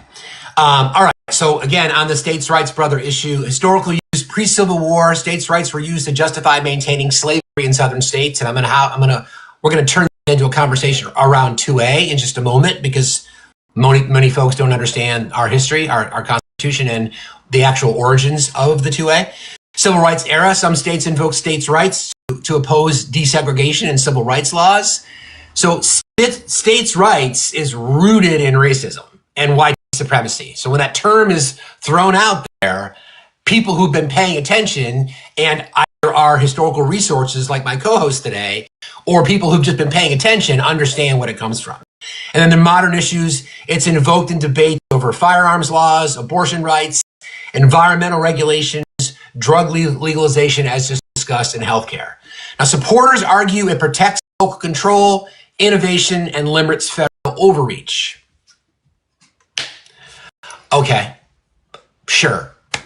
But critics say it's been historically used to defend discrimination and block progress on civil rights and liberties. That part. Anytime this conversation comes up, give it out when it's been used just recently. The Dobbs decision is one that people talk about, right? So I guess this is where, again, Felice wants logical consistency, and I just want objectivity. You can't have it apply just because it fits to your hateful narrative. So Gavin Newsom, I think they hold each other's hands, don't they? Logical consistency and objectivity, like, they go hand in hand. If you're objective, then you tend to be logically consistent. That's right. That's right. So like Gavin Newsom, for example, making the statement that if Donald Trump wants to threaten to withhold federal funds, which is a violation of the law, he says, then we just want to support the federal government with our billions of dollars in tax dollars that we pay in every year. Because California contributes so much to our economy, and it funds other states. Like, I've got a breakdown for you. I just want to go through some of the math here, and we'll get back to this conversation. I was curious about this, and they've done a breakdown by some of the biggest extremes. For example, New Jersey gets 82 cents, a federal return of 82 cents for every dollar they pay. Massachusetts gets 83 cents for every dollar that they pay, meaning that blue states, New Jersey, Massachusetts, California, New York, Connecticut, pay more into the federal government than they get. Conversely, Mississippi, bright red Mississippi, gets $2.10 for every dollar they pay federally. Kentucky, $2.13. West Virginia, $2.15. Alabama, $1.89. South Carolina, $1.79. So when you want to talk about this conversation about states' rights, you want to make all these criticisms against New York, California, Connecticut, Massachusetts, all those states are funding your budgets. So what if all of a sudden California said, you know what, we're not going to do that anymore? How would you subsidize your already underwater state governments? The answer is you can't. So be careful what you wish for. Be very, very careful what you wish for. All right, back to my list. It's so weird not having sound in my ear. Can I answer Jenny Craig, who's too terrible? Listen, I'm going to say this one more time and then we're not talking to you. You have two choices. Get up here and defend your incoherent positions. Or, I mean, I don't know. Actually, maybe, I don't know if you should be muted. I'm not a mod here. But you sound idiotic. You're asking me why I'm confused? Because I'm live on Twitch, on X, on YouTube, and people across all these platforms are laughing at you.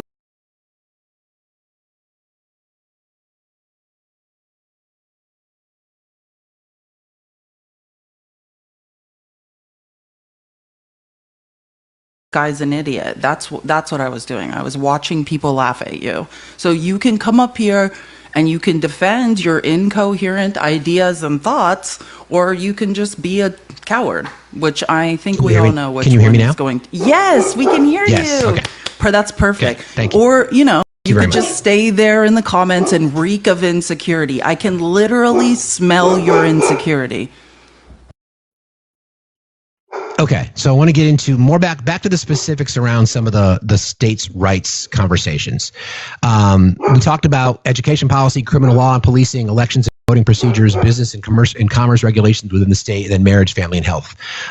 Pre-Civil War, states' rights again justify maintaining slavery in southern states. Civil rights era, some states invoke states' rights to oppose desegregation and civil rights laws, and then issues. It's invoked in debates regarding gun laws, abortion rights, environmental regulation, drug legalization. Finally. Okay. Jenny Hey, why don't Craig. you tend to your dog instead of having him bark? My dog's fine. Don't worry about it. Well, he's happy. Oh, dogs bark when they're happy like that? Mine does. Is that you with the ball gag in your mouth? That explains a lot. Is it Skippy creamy or Skippy with peanuts in it? Okay, so Jenny, do you maybe if there I don't know if you've ever had an intellectual conversation in your life. Maybe No, this I will be actually the first haven't. one. So maybe today we can. Yeah, I didn't think so. Yeah. So why are you just chirping? What issue do you have with myself and Felice? What's the issue? Oh, I don't have any. Why are you chirping though? Chirping about what? I don't care about that. What, like, do you want to have, I want to have like an intellectual conversation. Like, do you have a claim when you're saying we don't know what we're talking about? Yeah. Like, what is it? What is it that we don't know? What is it that like, we're incorrect about? That's what I'm curious about. Did I say we're incorrect? Or did I say that's what everything we're we're asking. talking about is nonsense? We're just like what? Well, I mean, those are synonyms of each other. Do you think what is one implies the other? States' rights and stuff on your stupid who pays how much percent and state. You think that that's what's important right now, or do you think that there's more important stuff going on? We think that there's a lot more important stuff. We're talking about the structural economic differences about how blue states support red states in our country. Hey, if we're overran, does any of this I'm not done talking. I'm not done talking. So when Does we're any of this having a matter? conversation, I'm not done talking. When we're having a conversation about states' rights, this is part of an intellectual conversation requires context and nuance. So we are introducing context and nuance. Right, but before you advance to context and nuance, you should know the basics. Of what? Please explain to us what the basics are. I've asked you keeping the nicely, country safe. what are the basics that we're missing? So Ed, you inform us what we're missing. That's what I'm asking. Yeah, what are we missing? So, do we have a safe country now? Do we have travel bans? Yeah. Are we getting rid of illegal Are we banning trans? Can I answer? Well, can I answer your question? Can I answer your question? You asked me if we have a safe country Felice, real now. quick, let me just set some ground rules real quick. So Jenny, all we ask is that we just don't overtalk, because it's not fair to the people that are listening. So if myself or Felice or you, we will give you the courtesy as well. Just don't overtalk. Okay, that's all we ask. Fair enough? Totally fair. Thank you. Awesome. Go ahead, Felice. We have a safe country. Like, the height of crime in the United States was 2022. One of the primary drivers of crime is poverty. I just asked if we have a safe country. Wait, hold on. During the height of inflation, during the height of... We don't care about stats. I'm asking currently. Okay, again, well, listen. Just agree to not interrupt. Let me just be clear. People whose brains work... You're making me dumber by listening. Jenny, stop. Just let me answer your question, and you can continue yelling your feelings. It's okay. Again, but just hang on one second. you have to let me talk. Hang on one second, Felice. Hang on one second. I apologize. Jenny, you just stop. Okay, we brought you up, which means we're interested in having a conversation. Can you just allow that to happen? Okay. Yes, I will. Yeah. Like, here's the deal. You are yelling your feelings, which, cool, but most of us whose brains work, we use logic, reason, and data, right? Get to the point.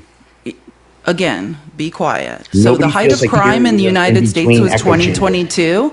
People who can track data, people who can track data sets know that there is no correlation whatsoever between immigration and crime.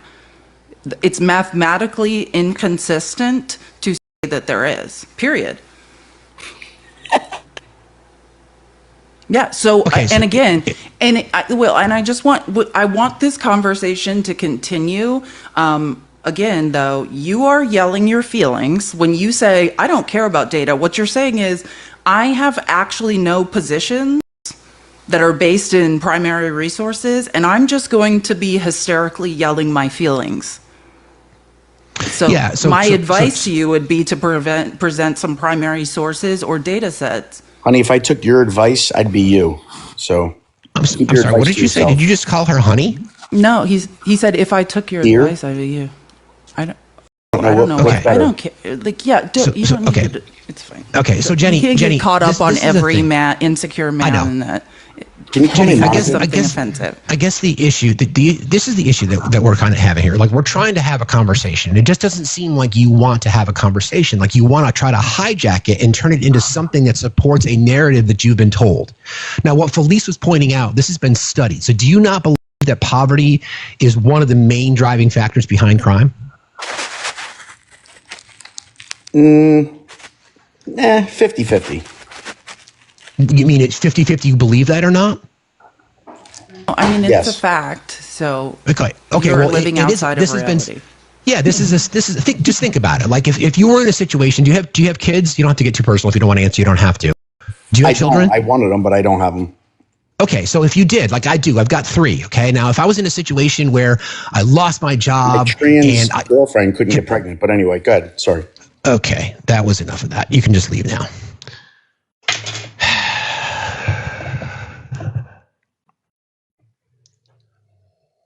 I think this is a good learning moment. Like, just understand, this is the intelligence level of MAGA. This is where they're at. They have no idea what they're talking about. They can't form a coherent sentence, so then they move to ad homs. And it's just, hey, you're having a lot of feelings, buddy, and I think you need to work through those. But my suggestion is, if you want to have political opinions, you should base them in data and fact, not your intense feelings about being an incel.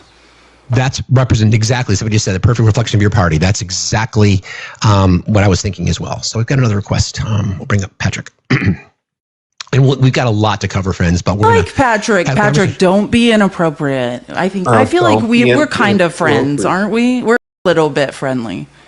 So Patrick, I have one request, because there's 1,500 people in here and people like to engage in conversations. If Felice is talking or if I'm talking, please don't interrupt us, and we will show you the same courtesy. Please just try to be an adult and have an adult conversation. Fair enough? Yes. Okay. So what is it that you would like to discuss? The LA riots. It's ridiculous. Burning an American flag. Okay, you call them riots. Yeah. Why would you choose to call them riots? Because they're burning cars for no reason, and they're just destroying property, which is uncivilized. So you think destroying property and beating up police officers, you would call that a riot? Yeah. So was January 6th a riot? January 6th was a scuffle. It wasn't like a riot. Why are you comparing January 6th to now? Because I just asked you the question. I'm asking you to be objective. I'm just trying to see where you sit, all right? Because I just asked you the question. Well, January 6th people that don't interrupt. Don't interrupt. We just agreed. I'm asking you. I just asked you a simple question. I'm trying to see where your mind works. Yeah. I asked you specifically if you felt beating up police officers and destroying property, you would classify as a riot. So I asked you, would you classify January 6th as the same? Because were police officers not beat up that day? Was property not destroyed? Yes, there was, and that was wrong too. Okay, so was that a riot? It was wrong. It wasn't a big riot as LA. Okay, so it wasn't, but it was a riot? Not as big as LA. Okay, so again, do you understand why this is a frustrating conversation for us? Because what you're talking about is people protesting illegal detainment and deportation of persons in our country, compared to what was obviously an insurrection, a violent attempt and or uprising, an attempt to overthrow the government or authority. Now, and I don't know why, like Felice just talks about, we're looking for logical consistency and objectivity. How can you look at the events of January 6th and call that less than what we're seeing in LA? And then don't forget, Donald Trump pardoned everybody involved. So then if we're going to use that same line of logic, if people are arrested in LA, should the president grant them pardons as well? You're so obsessed with January 6th. Answer the question, man. Just answer the question, please. No, you're delusional because you're always bringing up the past, and it was small compared that's why, to LA. Because your history rhymes. It's called historical context. Okay? So can you answer my question, please? My question is why you're comparing January. Can you answer my question, please? About what? The question that I just asked you. If the president of the United States can pardon 1,500 people who beat up police officers and engaged in insurrection, those people can be pardoned. But if people are arrested in LA after many of them have just been rounded up by police paddy wagons and they're either charged and or convicted of crimes, should the president pardon them as well? Comparing apple and oranges. I just want to provide some data because I'm just looking, and this is just like initial, because again, we don't know the full amount, but this is pulling from police records. So this weekend, as a result of the 3 days of protest, if you count Friday, Saturday, and Sunday, there's not an exact number, but it's dozens of people have been arrested in Los Angeles following days of protest where police and protesters clashed. More specifically, police made at least 10 arrests on Sunday and 29 the previous night, and then I was just looking up, over 1,500 people were arrested and charged with federal crimes in connection with January 6th. So I think that when you look at and I'm saying this just as someone who worked in advertising, when you look at like the coverage of what's happening in LA, it looks insane, but the actual amount of people who are engaging in violence are much smaller than you think versus actually just protesting in the streets. And then the full size of LA County, I think a lot of people who don't understand the size of Los Angeles think something large is going on. Like, I promise you, 95% of the people in Los Angeles probably were just going about their business. Yeah, and so that's... Go ahead, Patrick. Sorry. Go ahead. I think you're obsessed with January 6th, and you just can't let go of it. No, that's your feeling. You feel that way, Patrick. Yeah, you feel that way. Which, okay, I agree. I validate your feeling. Like, so, sure. Yeah, I'm not going to oppose your feelings. We're trying to find, though, is where this is the issue that I have, is it just, you can't be objective. If you want to look at the same things, I'll give you another example. And this is why you make, this is why you make comparisons, okay? So the president of the United States calling in the National Guard to LA. Why did he not call in the National Guard to DC? Comparing apple to oranges. Can you just answer the question, please? No, because it's a ridiculous question. It's not. You just don't want to answer. Oh, yeah. It's like comparing. Can I tell you my theory? Can I tell you my theory? Can I tell you my theory? What's your theory? Are you interested in hearing that? Yeah, it's probably Louis. I want to hear it. I do. Okay, my theory regarding as to why he would call in the National Guard in Los Angeles is because he despises hustle. And those people there that are protesting are pushing back against Trump administration policies, as opposed to the insurrection in D.C., because those people in D.C. that committed those crimes that day were there to support him. That's my theory.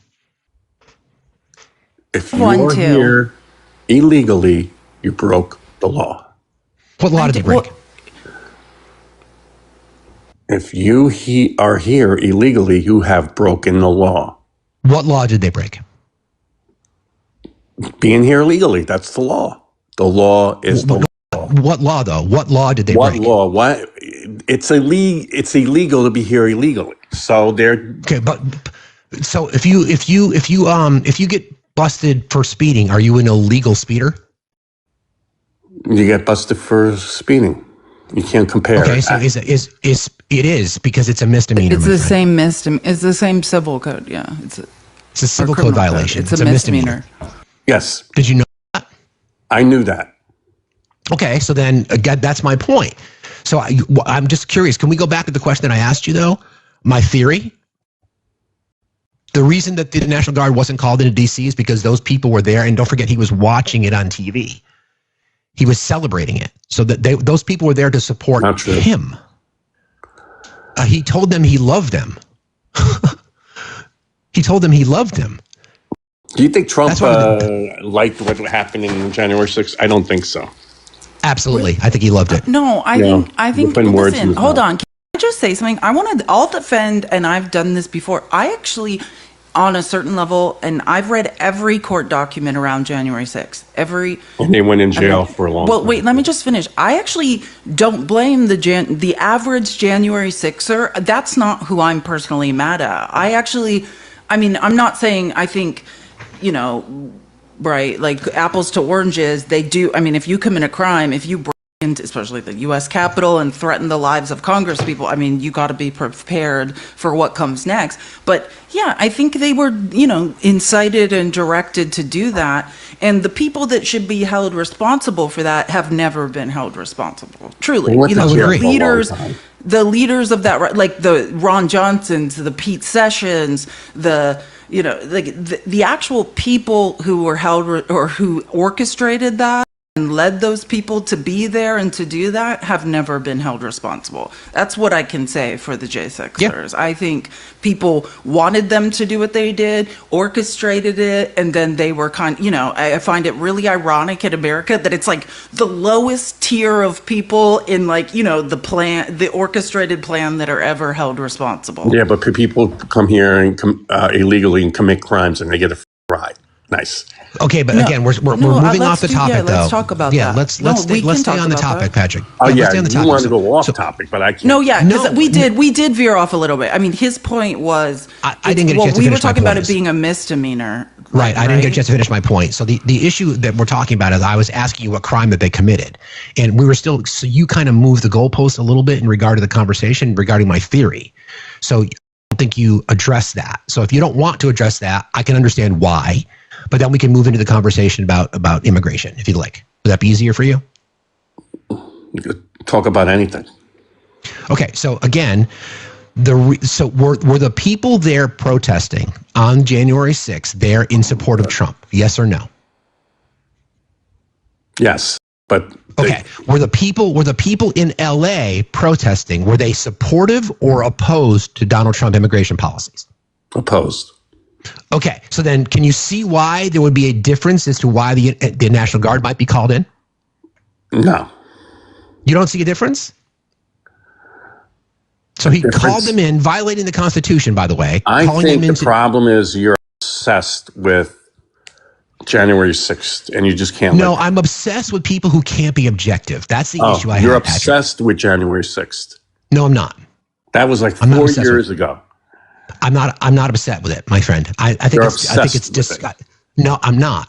I'm not. Okay. You feel that way, Patrick, which we validated your feeling on that. 4 years ago. Yeah, but okay, Patrick, you're only can't be your feelings, guy. Yeah, you're the one still talking about it. We already validated your feeling. Not me, Patrick. We validated. Can I make a point? I just want to Please. make a point. My issue, my problem personally, like Patrick, you're saying people who enter this country illegally are here illegally. What we know is, and I'm quoting a libertarian, a far right think tank, the Cato Institute, right? We know, and I'm just talking about the people Trump illegally sent to a concentration camp in Sico in El Salvador, right? We now know, and not because I don't want to give the impression they all entered the U.S. illegally. 80 plus, we just have no information on. But we know for sure that 50 plus of the people who are sitting in Sico right now entered the U.S. legally. And in addition to that, have never committed a crime in the United States. They entered legally. They never committed a crime. And this is a right-wing think tank research paper called 50 plus Venezuelans imprisoned in El Salvador came to U.S. legally, never violated immigration law.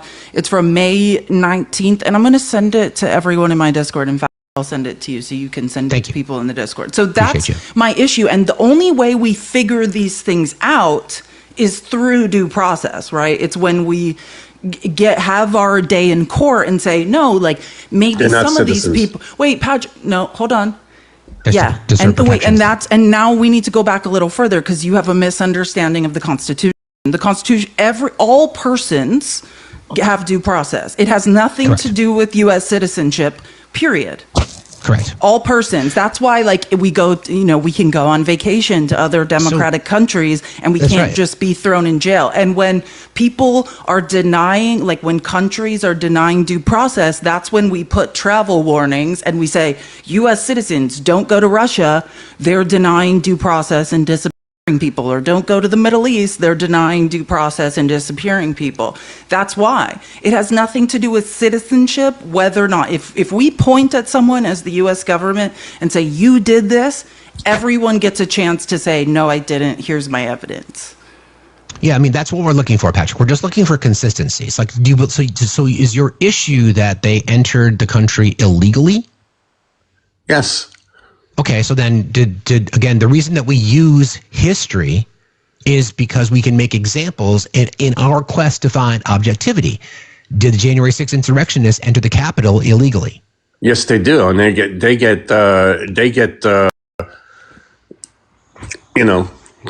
get thrown in jail and stay long periods of time. Right, because they committed. And what did they get? But what did they get though? What did the people put in jail get? Thrown in jail, and they stayed in jail. No, they got due process, friend. Many of them, in fact, most of them committed to their crime. They all had court cases. They got due process. That's all we're talking about. Let's just make it consistent. No, but a jury of their peers, but they had a jury that said, we have looked at all the evidence, and you did this. We convict you of it unanimously. That's right. Do you think Bin Laden gets due process? Who?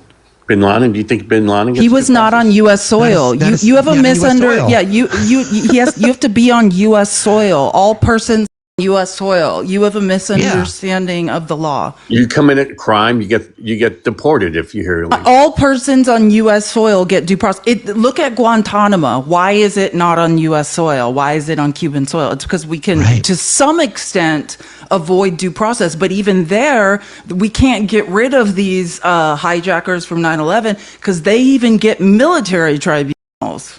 So again, Patrick, if you value the Constitution, you may not like it. Now, I think we can come up with an objective understanding that you may not like the fact that undocumented migrants get due process. Illegals, but that's undocumented. Undocumented. We don't know. No humans you're illegal. Changing the language. No, you can't. Not here. It's if you can do that someplace else. For this conversation, it's undocumented. No, because you like immigrants more. Immigrants more than American Patrick, citizens. Don't rage quit, man. We're having a decent conversation. Just try to stay. Just namaste, brother. Just namaste. We validate. You feel like we value undocumented immigrants more than U.S. citizens. So again, Patrick, I validate that feeling. It just that's not our reality. It is. Okay, Patrick, I validate your feelings. For this conversation, I'm just asking you, if you'd like to have your own live, you can call whatever you want. What you want to call them migrants, we'll call them migrants. You may not like the fact that they're entitled to due process, but that's what the Constitution says. So again, in our quest to find logical consistency and objectivity, we just ask that everybody be treated the same way. So if you believe that the people who committed the violence on the insurrectionists on January 6th, they got their due process, whether they're citizens or not. The Constitution is brilliant in how it lays out the difference between what a citizen is and what a person is.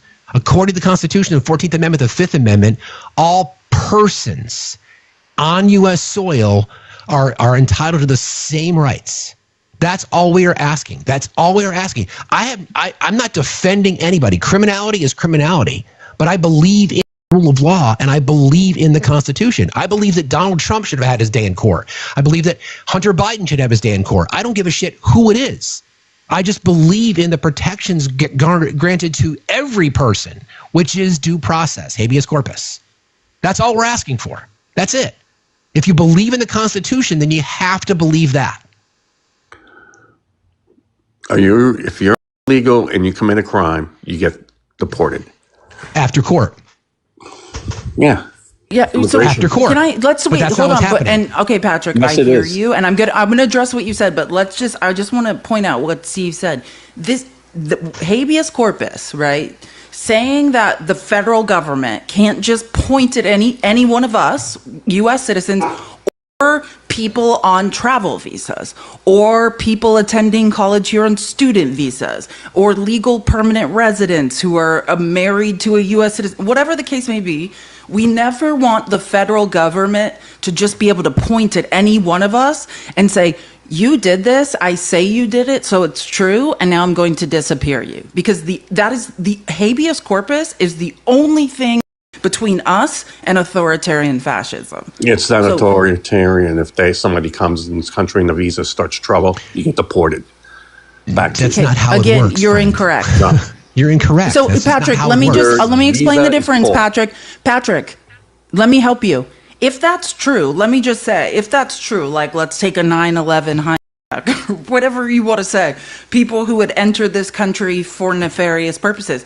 Sure, but what happens, the process for that is then the federal government says, we accuse you of this crime. We're indicting you. We're charging you with this crime. And you get to mount a defense, right? That's the only difference, Patrick. The only thing that makes us a civilized society. We're not saying don't investigate. Don't speculate. Don't keep people safe. The only difference is we don't want to be in a situation where the federal government just says, I don't like you, right? Because where we are at now is violence in the name of Donald Trump, J6, full pardon. Violence in the name of what Donald Trump doesn't like, you're going to prison. And that's hypocritical, right? Well, you're supporting anti-Semites coming from overseas. No, we're not, Patrick. No, yes, you are. I do love Patrick, this you don't need to go there. Patrick, you don't need to go there, okay? Listen. Yeah, you're anti-Semites, too. You support Muslims coming here and bashing Israel. Okay, well, I can provide you proof of anti-Semites that exist inside Trump's administration. Yeah, right. Hang on one second, please. So, Patrick, no, I can right now provide you proof of it. Hang on one second, Patrick. This is the issue. See, we're trying to have a conversation that's rooted in fact, and you don't want to, because as Felice has pointed out correctly, you are focused on your feelings and your beliefs. Okay, what we are trying to point out, and this is what we experience when we talk to people on the right, because the Constitution in this case doesn't align with what you want. You believe that we should just throw it out. All we are saying is that, so for example, I'm not going to tokenize my friend Felice, but if Felice was identified and profiled, she could be mistaken as someone of Hispanic descent, which she does have. Now, she could be profiled. She could look like somebody else. She could be profiled. Should she not get the ability to go to court? Yes or no? Yeah, because she's a U.S. citizen. How would you know that unless you brought somebody to court? That's due process. Yes, they will know that she's a citizen. How? How would they know? Information. What do you think? Why are you asking these questions? How would they know? How would they know that? How would they know? Her ID, her license. What if she didn't have her ID? Well, then her passport. What if she didn't have a passport? Well, then that's her problem. Okay, but doesn't she get her day in court? Yes, but if she can't provide ID, that's her problem. Should she just be deported then? What do you mean deported? You She's said, got to show you said ID. if you're if you're here illegally. Let me just finish this line of thought. Let me just finish the line. What I'll if get you back in 1 second, please. you're doing what if situations, which is ridiculous? No, I'm talking about reality. This No, is you're why not. You're this talking is about what if. I am. This is Fictional exactly stuff. why we're saying Patrick, people should be it's entitled to happened. due process. Right? This is Rumesa exactly why. Ozturk, a PhD student who has never In been to a Anti-Semite. Anti-Semite. Hold on, I'm not Yes, done. she was. Hold on. No, that's why she's no I've been longer in threatened by these jail people. because she had never done any of the court documents and I'm she's sorry. no longer I'm in going to jail. pause real quick. You're Please, I want to pause real quick. I want to go back to the conversation we were just having. I'm sorry. I just want to finish this one. I just want to finish this one point, Patrick. Please. This is what we're talking about. We're talking about due process. Okay. So the scenario I gave you is what's happening. So should Felice not get her day in court? Yes or no? You're doing fictional stories, okay? I'm not. This is No, real. you're saying what ifs. Don't play It's games not with what me if. with the what ifs. It's not what ifs. This is real. Okay. Anyway, I'm Oh, sorry. well, Hamas I'm just police- Well, that's gonna why carry I this try. in. No, Sorry. can you? Yeah. Why? No, I'm done because I'm done. I'm We were sorry. having- I'm not. Well, that's why I was going to give real example. Okay. It doesn't I don't know matter. what's going on. He leaned in on the anti-Semite bullshit numerous times. I'm just- not gonna bother. Anyway, that's an example, friends. So the two people we've had up here this morning. Okay, wait, can I think- can I just say something really quick? Sure. Oh, thanks. Okay. I just wanted to submit again. This is an NPR article from May 14th, 2025. Multiple Trump White House officials have ties to anti-Semitic extremists. I know, like, my Discord's interested in research, and there's many more. I could provide many more resources, primary resources. It's come out in court documents that the Trump administration is harboring real anti-Semites, actual anti-Semites. Not, hey, if you don't think brown people in the Middle East be genocided in an open air prison, then you're an anti-Semite. Not those types. I'm talking about actual anti-Semites who espouse mustache man rhetoric. So again, if anyone's interested in the source, multiple Trump White House officials have ties to anti-Semitic extremists. It is delusional to say that. And again, there are countless examples of people in the U.S. illegally who have been the federal government has pointed at them and said, you did something, and after further investigation, it turned out that they did not, right? And none of us, an erosion of any rights, an erosion of habeas corpus is an erosion of all of our due process rights. And I challenge MAGA to be smart enough to recognize that. All right. So the reason I he wasn't gonna leave off his feelings. It just felt like a waste of our time, and I saw that Andrew had requested anyways. Good morning, Andrew. Welcome back. Hey, how's it going, guys? It's going well. It's going well. I want to just kind of, if we could, just level set on where our conversation ended last week, because we were talking about Ukraine and Russia specifically, and we gave you numerous examples of the NATO charter. We talked about why and how any country can submit a request to join NATO. We went through the countries that had recently joined NATO, many of them on the border. We talked about Russian propaganda. We cited the expert, and you seemed like you were struggling with that, and then you kind of leaned in on some anti-Semitic tropes with the whole George Soros thing. So I'd like to have, if possible, I'd like us to have an intellectual conversation. And if you don't know the answer to something, or if you want to find out more information, please just ask. That's all we're asking for, right? And I have just a couple of rules. We're not going to talk over, because that happened a lot last week, and that makes it impossible for the chat to follow along. So if Felice is talking or if I'm talking, please let us talk, and we will do you the same courtesy. Fair enough? That's fair. All right, two things though. I'm not quite done. Last thing: if you make a claim for something, it is on you on either one of us to back it up, and we don't answer questions with questions. So no whataboutisms. Fair enough? Fair enough. Good morning, Andrew. Good morning. Can we also talk about what you guys were just talking about afterwards? Yeah, no. What specifically? Well, can we? Yeah, like the immigration? I'm kind of on this line of logic. I'd prefer to. I mean, it's all tied together in different ways, anyways. Yeah, exactly. The LA riots. Like that. Do you that think the whole riots? situation. Yeah. Do you think the riots? I'd like to get your perspectives on it, because obviously I respect the intelligence that you guys have. Not mine, apparently. You did a video. You said Felice was very smart. Okay, let's just give the background. Andrew, I've not seen the video, because if I watched every video, MAGA tagged me, and I would never, ever. I'm not calling Andrew. I don't know what your political beliefs are, actually, so maybe you don't want to be saddled with that label. I won't saddle you with that label unnecessarily. I don't know what the video said. Facts only told me yesterday, but yeah, apparently it said something like Felice is smart. Why is she hanging around Facts? Is that correct? Yeah, you said that, Andrew. So now you think I'm smart? That's okay. We don't have to go back in time. But anyway, that's not what I said. I said Felice is very smart. So I'm surprised that she posted the video that shows that they were calling Biden a weak president. No, you called me out in the video. I've got the video on my page, my guy. We don't have to go there. Doesn't matter. It doesn't matter. It doesn't matter. It doesn't matter. Anyway, so we were talking about, do you want to continue our conversation regarding Russia, Ukraine, or do you want to have the conversation about the LA? And I'm curious as to what you think a riot is, by the way. So which would you like to do? Either way, I would like to talk to you guys about the LA stuff, just because it's more current, and I don't want to derail the conversation that you guys have been having. Okay, I'm good with that. Fair. That's fair. So what is your opinion? Again, we want this conversation to be objective, right? You can't have a good faith conversation if it's just about feelings. Okay, so we got to have a conversation that's rooted in the data. Fair enough. We can have an opinion. We can have an opinion on things, but opinion is not fact. Would you agree? I'd agree. Okay, so what is your opinion on what's happening in LA? So I want to preface this by saying that I think that what we're seeing right now is a dangerous road for the Trump admin to go down, only because it opens the door for future administrations to push the barrier back to what's happened so far. And I can see where they can make the argument for sending in the National Guard.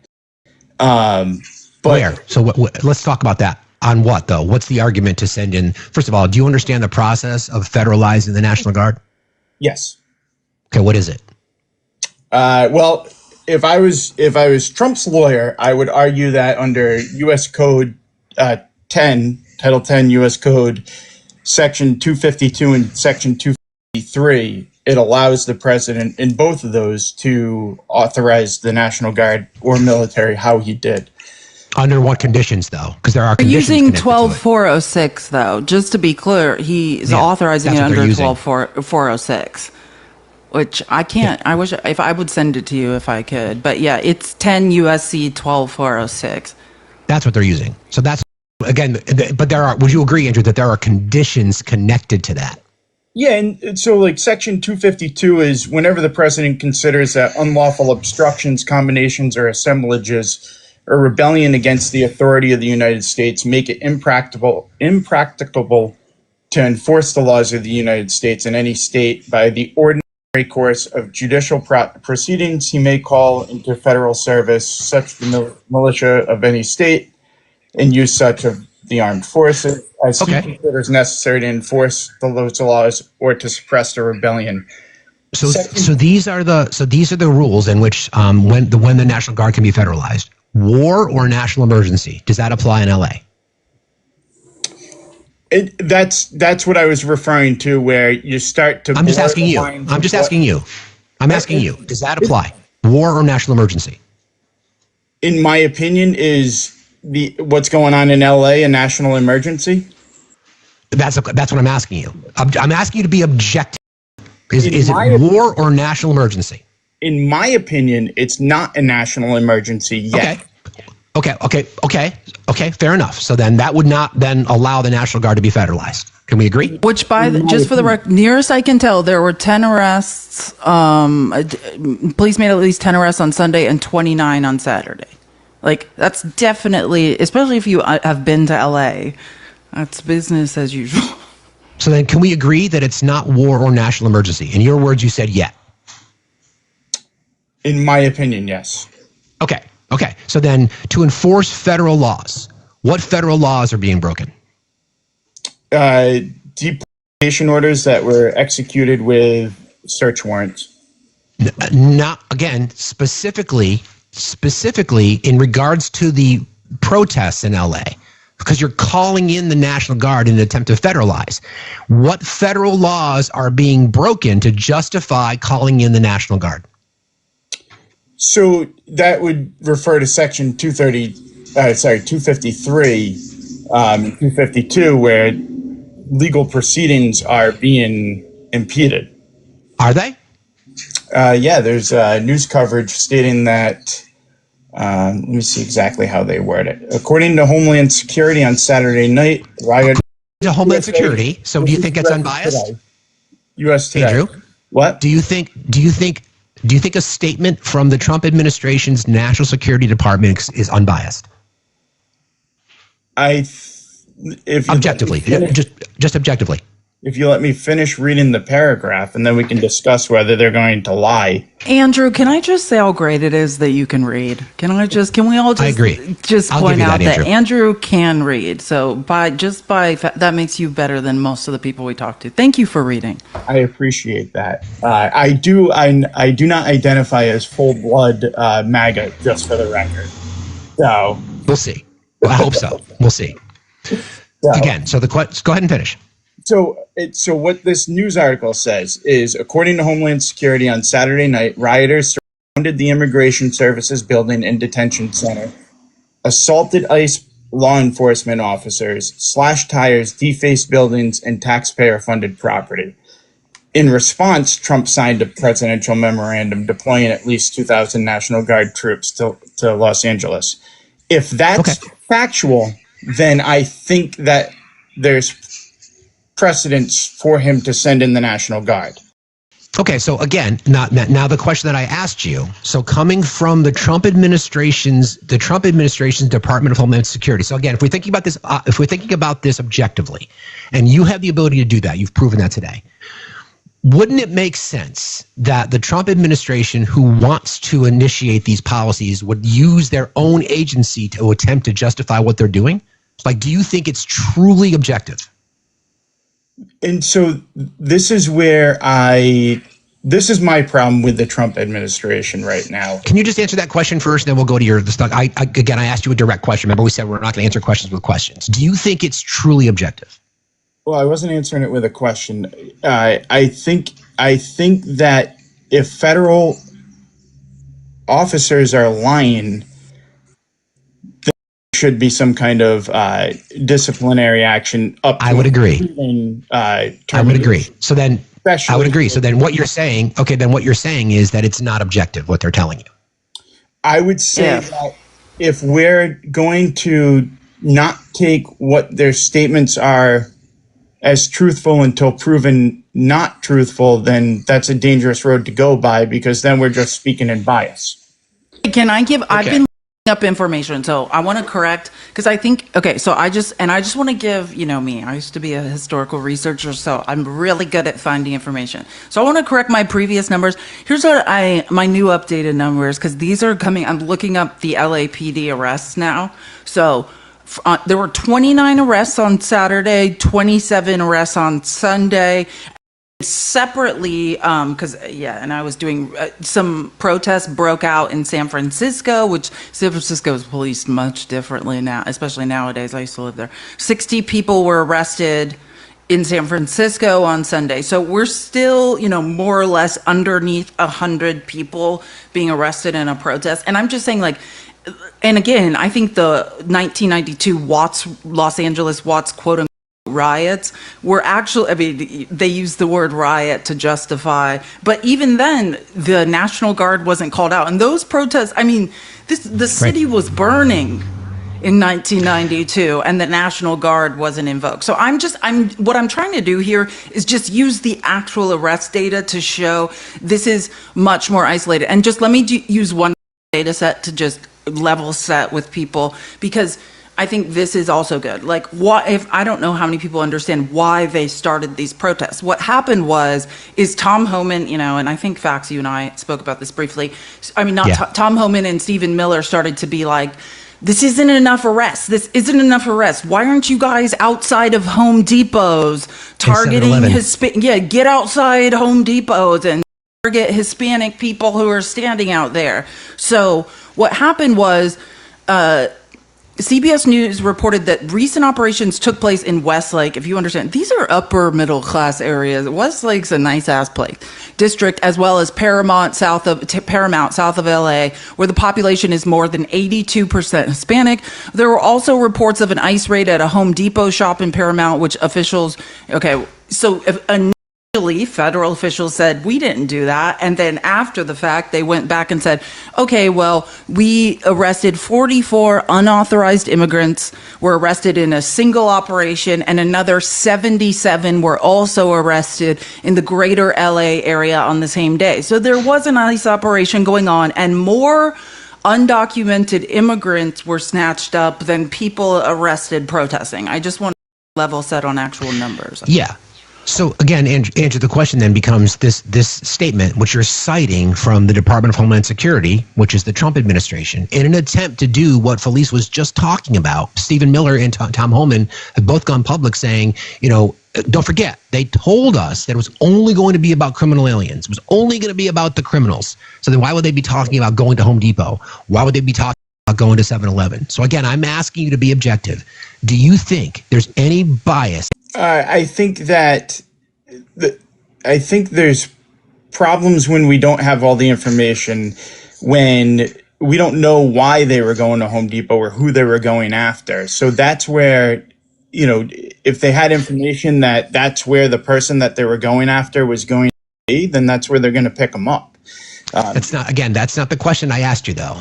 We'll talk about that in a second. So and I feel like you want to answer, but I just don't know if you're willing to do it here publicly, because the answer is it's obviously not. So I'll give you a perfect example. Were you a Joe Biden supporter? No. Well, okay. If a statement when he was the president, I understand absolutely, that. I support the president of the United States, no matter who. Okay, but if a statement came out from the Biden administration and they said something through either their Department of Homeland Security or their FBI or whatever it might be, would you believe there would be any bias connected to that? I other than differently than no, I don't. No bias. Yeah, I mean, I think that there can be bias with the way things are worded. So I mean, I think that there can be. There certainly can be. So I think So what you're saying is that we're supposed to trust the Trump Department of Homeland Security when they've already been violating people's laws, like for example, illegally deporting Kilmar Abrego Garcia, illegally. So you're asking people to accept what the Department of Homeland Security is telling us to be the word, to be factual, to be accurate. Well, that's why we're struggling to have an objective conversation, because I think you know that. What I was trying to say before was that my problem with the Trump administration is we know on federal buildings there's cameras. And I understand why you wouldn't release it yet, because the stuff is still going on. But why not release the footage of the rioters surrounding the Immigration Services Building and Detention Center? Why not the body cam footage of the ICE law officers getting attacked? Why not release the camera footage from the vehicles, the federal law enforcement vehicles that we know have dash cams on them? Right. Why do ICE agents wear masks? Why are they wearing masks? Well, that is all right. So I do want to say, I think the statement of protesters can't wear masks is idiotic. It is. I think that ICE agents should be allowed to wear masks. I think protesters should be allowed to wear masks. I think the dangerous line is the obvious, if there's undeputized ICE agents or... how do we know? Exactly. But I think that that's where it gets very difficult, because at what's the fine line where when ICE agents are trying to do their job that they've agreed to do, and then they're getting doxxed and their families are getting okay, so let's talk about that. Let's talk about that quickly. That's a claim, though. That's a claim that ICE agents are getting doxxed. We could also say that people who have brown skin in our country are being racially profiled. right? So what's the difference? I think that's not a fair statement, only for the fact It's that, not? well, You don't think people are being racially profiled? there's deportations to every country. Both I didn't say things, that. both things can be true, right? Of course they can. I mean, yeah, I think they are. Well, Yeah. I'm not going to sit here and say there's no discrimination happening. There's no racism, obviously, or sexism. There's obviously that stuff still rooted in this country. Of course there is. To suggest that there's none of that going on is ridiculous. Right. Just like to suggest that all of the people that went to protest in LA are, violent or causing problems. They're not all doing. It's Of course not. It's a small percentage of the larger group. So just like at J6. So Can I just cite one piece of, and this just came out 11 hours ago. La Migra de laborers recount ICE raid outside Los Angeles Home Depot. Workers who witnessed the raid say these are Home Depot employees, say officers arbitrarily grabbed and detained migrants. The immigration sweep was one of several that sparked a wave of unrest. Yeah, so I'll send this article to everyone in my Discord as well. Thank you. So Patrick, this is a statement from the president on Truth Social. Again, this is the president of the United States. Do you ever spend time on Truth Social at all, Andrew? So I do have Truth Social. I'll get the notification. I'll look to see what he said. I don't go at his post. Okay, this is what he said. A once great American city, Los Angeles, has been invaded and occupied by illegal aliens and criminals. Now violent insurrectionist mobs are swarming and attacking our federal agents to try and stop our deportation operations. But these lawless riots only strengthen our resolve. I am directing Secretary of Homeland Security Kristi Noem, Secretary of Defense Pete Hegseth, and Attorney General Pam Bondi, in coordination with all other relevant departments and agencies, to take all such action necessary to liberate Los Angeles from the migrant invasion and put an end to these migrant riots. Order will be restored, the illegals will be expelled, and Los Angeles will be set free. Thank you for your attention to this matter. What is your reaction to that? What time of day? He sent that last night. It was 15 hours ago.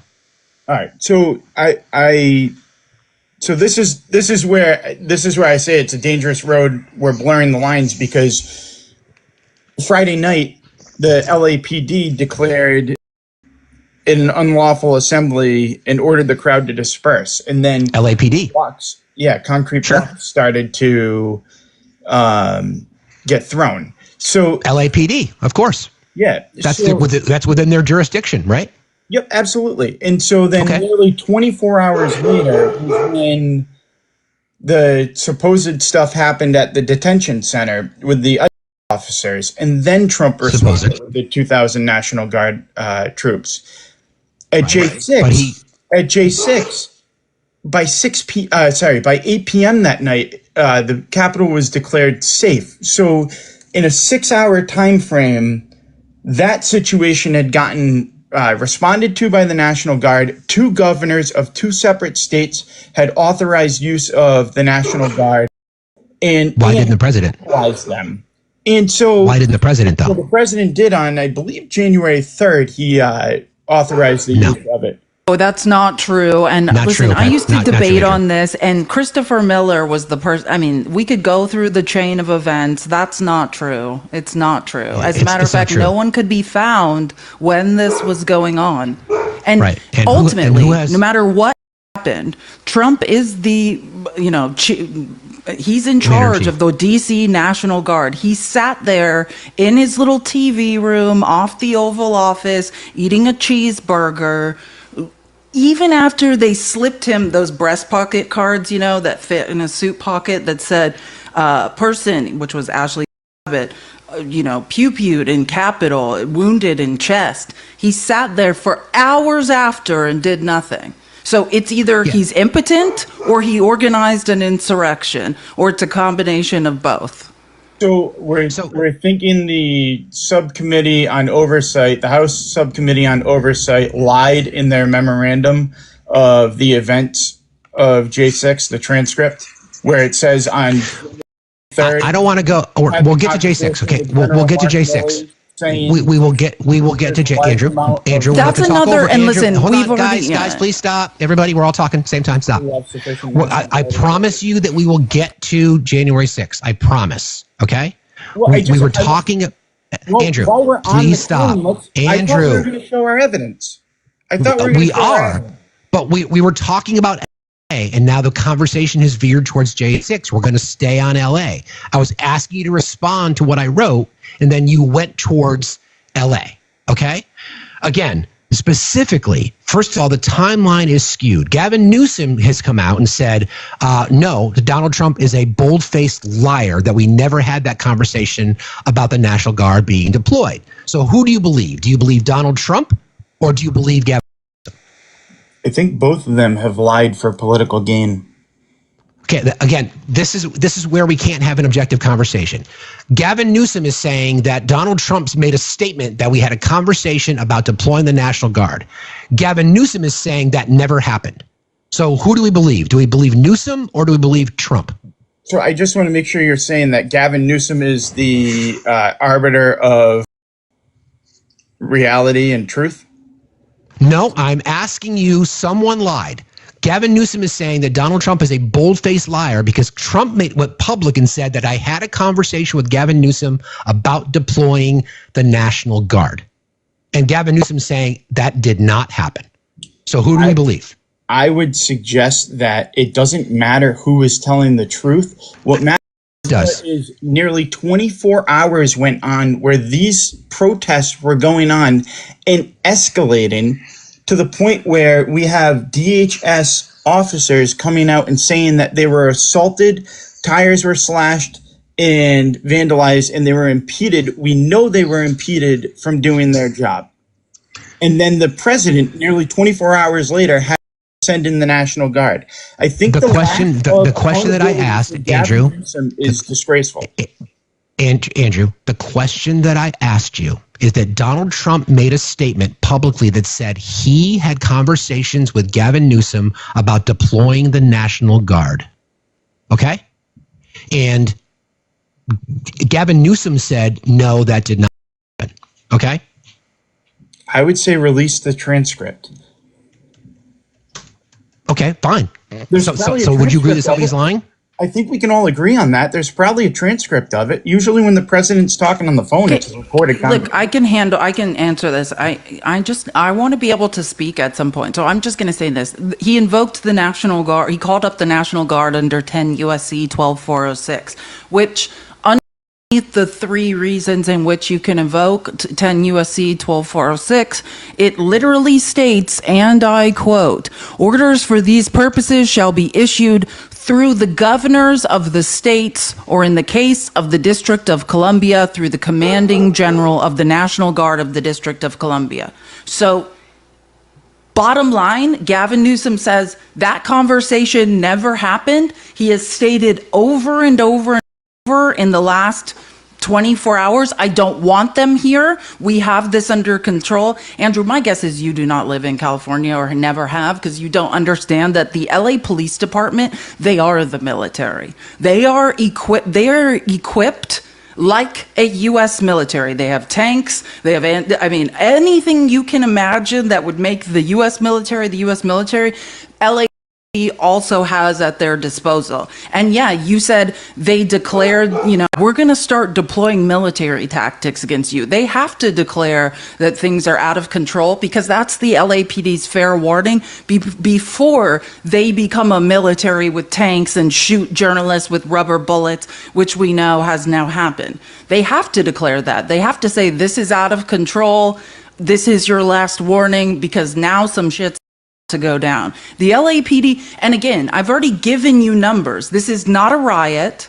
This was not out of control. Either you can't grasp the concept. There were more arrests on January 6th times 100 than there were this last weekend. It's just not, the math does not math.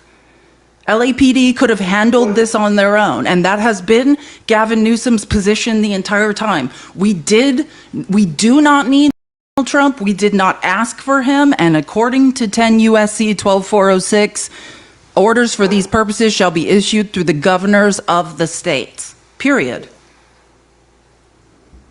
So again, the question then becomes, Andrew, if you're going to choose to believe the words of Department of Homeland Security, then that's your choice. But I think we can all agree that it's not objective. Like a committee report from a congressional committee chaired by a Democrat or Republican, we have to take it with bias involved, right? Isn't that being objective? I respond to Felice's point. I think that under 10 U.S. Code 12406, this again is where we start to blur the lines of what is considered what. By definition, you could call what's going on an insurrection. No, you can't. 10, I just want to be clear, 10 USC 12406 doesn't use the words insurrection. And I want to say this because, like, you know me in research, I'm big on it.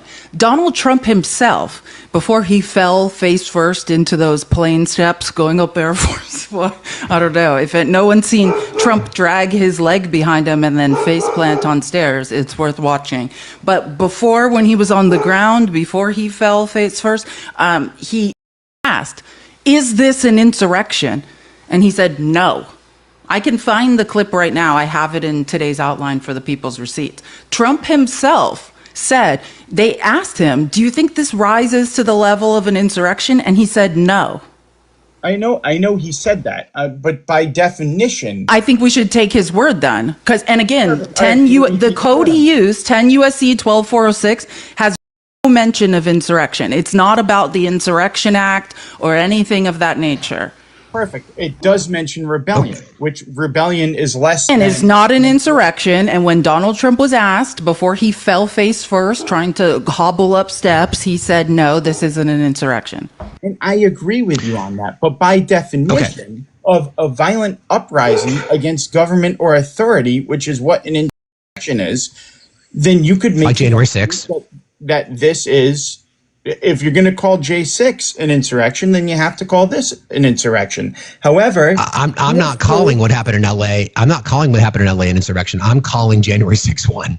Well, then you're just biased. So 10 U.S. How am I biased? Look at the data. No, hold on. It's not. It's about legal codes, right? Correct. Trump was charged with inciting insurrection or actually not at the end of the day. I don't think he actually was federally.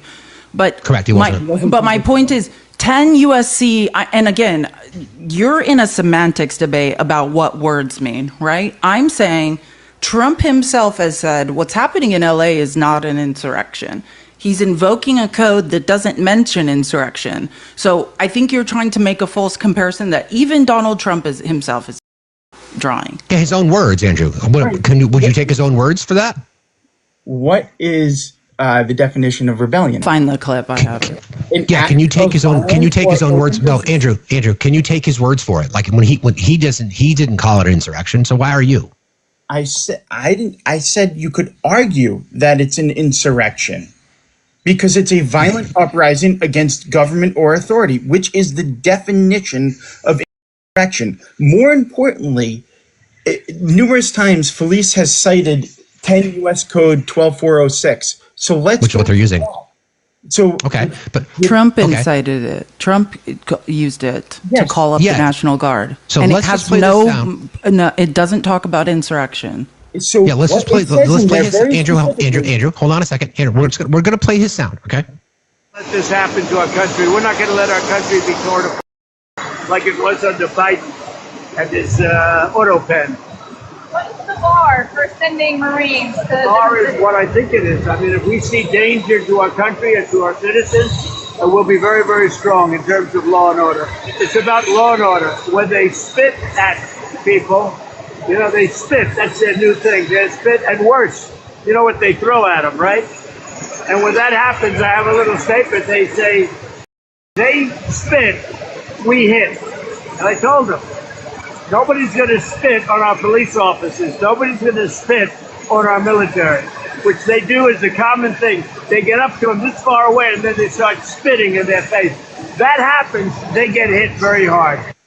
So again, violent people in Los Angeles, and they're not going to get away with it. So what we're trying to find is logical consistency and objectivity, Andrew.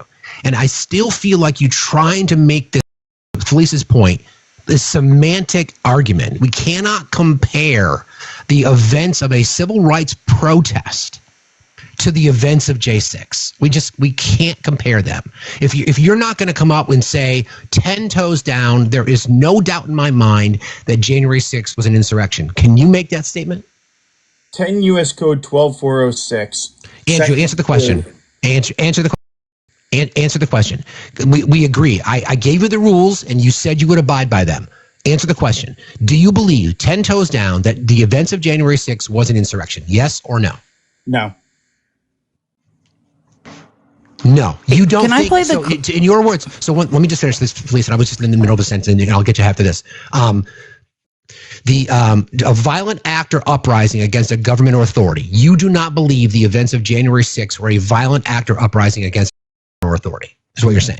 I don't think that was an insurrection. I don't think that the LA stuff going on right now is an insurrection, in my opinion. I understand. I don't see how you can say that. Conversation because you know you're wrong on this. I didn't say I wasn't going to. I just wanted to I wanted to clarify. I wanted to get to a point where this is what I mean about you cannot be objective. You are refusing to look at the evidence. Is the U.S. Capitol building the seat of our government? Yes or no? Yes. Were the events of that day violent? Yes. Was it an uprising against the government? No. It wasn't? No. If the Capitol building is the seat of our government and there was an official government proceeding happening indoors and the events of that day were violent, by definition, that is an insurrection. Perfect. Who was charged? Name one person charged with insurrection. Insurrection is not a criminal code, my guy. Name one person charged with insurrection that day. Felice, you can talk to him. Thank you. So proving my point. He's proving my point. He can't be objective. He just can't be objective. 10 U.S. Code 12406. Yeah, I'm not objective because I don't agree with you. So you're not objective. Period. You're just not. Section 2 of 10 U.S. Code 12406 very clearly states there is a rebellion or danger of a rebellion against the authority of the government of the United States. But January 6th wasn't, right, in your mind, of course. So how is, well, first off, facts. 2 governors and the president authorized use of the National Guard prior to. Incorrect. 2 hours prior to. Gavin Newsom has. So. Incorrect.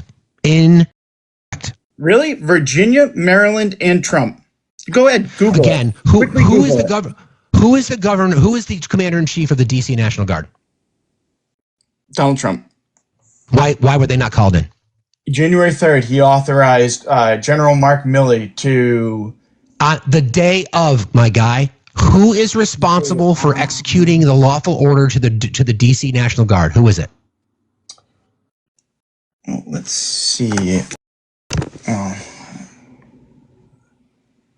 Who is it?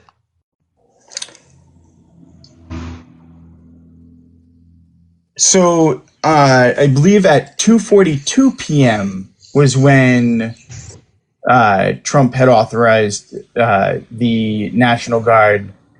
You believe? Sent them to go down there. Yeah, I don't have it right in front of me. Let me. You believe? I can Google it quick for you. Why were they not there immediately? I believe Nancy Pelosi is on tape discussing why they weren't there, isn't she? Oh, don't do that. That's not correct. Yes, Nancy Pelosi. Can I just say, Christopher Miller was who could have called up the National Guard that day. He was mysteriously MIA for hours, which you could say was orchestrated or not. But I mean, I could produce an article that gives the exact timeline of where Christopher Miller was and why he wasn't calling up the National Guard. But here's what we do know, and is indisputable. Donald Trump is the commander-in-chief of the United States Army. He was sitting in the White House eating a cheeseburger, watching all of this on TV for hours, right? I mean, these are the facts. At any moment, that man, regardless of because I know you mentioned 3 days ago he had handed off power, doesn't matter. If you're not involved in any of this and you don't want it to happen, immediately, snap of a finger, he can call up the DC National Guard and have this end. He let this go on for hours and hours and hours. So I'll say to you again, he's either completely impotent and incompetent, or he was somehow involved in the planning of this, or let's say third option, just wanted it to happen selfishly, right? So, I mean, or a combination of all three. It doesn't matter if he said, Christopher Miller, I'm going to be busy. He was sitting watching it on TV. We know that. We have the entire timeline. Several of his aides tried to get him to stop it, especially after what Ashley Babbitt had been pew-pewed in the chest. They said, hey, person is down, and he sat there. And this is crazy, but I think I actually have my favorite reading of the J6. I delete all videos except for one because it was like so.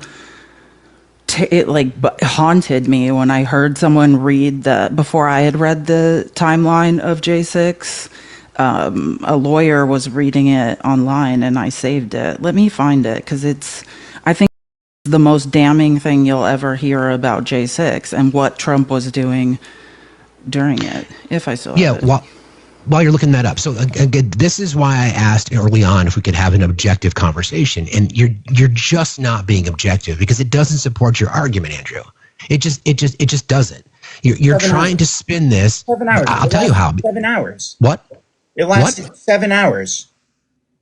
Yeah, and why wasn't the president of the United States, specifically the one who has command and control over the DC National Guard, why were they not called in immediately? Why were they not? It's a simple question. And again, the theory I gave earlier, and this is the theory I had with our previous guest, my belief is because the people that were there in DC, the insurrectionist traitors, were there to support Trump. The people in LA who are protesting illegal deportation and immigration violations to the Constitution are opposing the Trump administration. So of course he's going to want to root out them. His own words. We're gonna have troops everywhere. So again, you cannot be objective. You literally cannot be objective to say that those things in and of themselves are the same. It's crazy.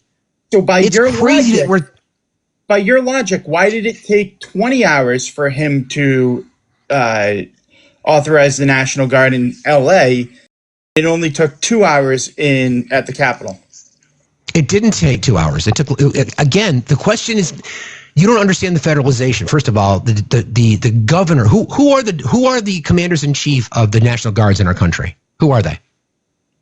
Virginia governor. No. Again, this is a big question. Wait. Stop. Who are the commanders in chief of National Guards in our country? Of each state, the governors. Yep. Okay, exactly. The governors. Is DC a state? No. Who is then responsible for the command? Who is responsible? Who's the commander in chief of the DC National Guard? Donald Trump. Virginia, Maryland are irrelevant. Not when they authorize the use in case additional forces are needed. Again, who is the commander in chief of DC National Guard?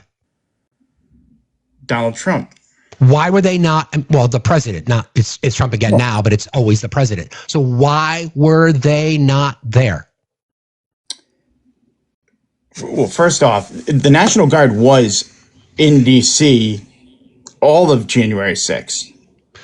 There were some there to do traffic. I'm done. So, Felice, if yeah, you want to they weren't. Listen, they weren't armed with weapons, and they were doing crowd control. They had orders to not engage with anyone. Andrew, you know, I think you either know better than this, or you're veering off into delusion. I don't know why you guys can't answer the question. No, I'm sorry. I don't know what your question is. The problem is that Trump didn't authorize the National Guard because it was his supporters. Yet it took 18 additional hours to authorize the National Guard in L.A. than it did in D.C. So why does that? What relevance does that have at all, Andrew? For the fact that two governors and the president thought that it was necessary to dispel this uprising that was going on in D.C., yet Gavin Newsom didn't think that it was important to dispel that. Okay, so I can answer this Oh my question. God. If you're asking in good faith, the U.S. Capitol, where Congress was in session trying to certify the 2020 presidential election, was under attack. People were unalived. Capitol police officers were beaten and were unalived as a result of the attack, while the sitting Congress was about to vote to certify the U.S. presidential election. You cannot this dense. I don't believe it, Andrew. I think you can reason through this. And we can say, oh, conveniently, Trump said Christopher Miller's in charge, whatever. And then he disappeared for this 3-hour window of time, blah, blah, blah. We can go through that. But at the end of the day, Donald Trump was sitting in the White House impotent. I don't want anyone in control of this country who either is fueling insurrections or rebellions and allowing the U.S. Congress, while they're certifying a presidential election that Donald Trump unequivocally lost, right? And he's putting the lives in danger of our direct elected representatives while they try to certify that election. I know you can reason through that. And or he's completely impotent and sat there and did nothing because he's senile. I think it's a combination of both.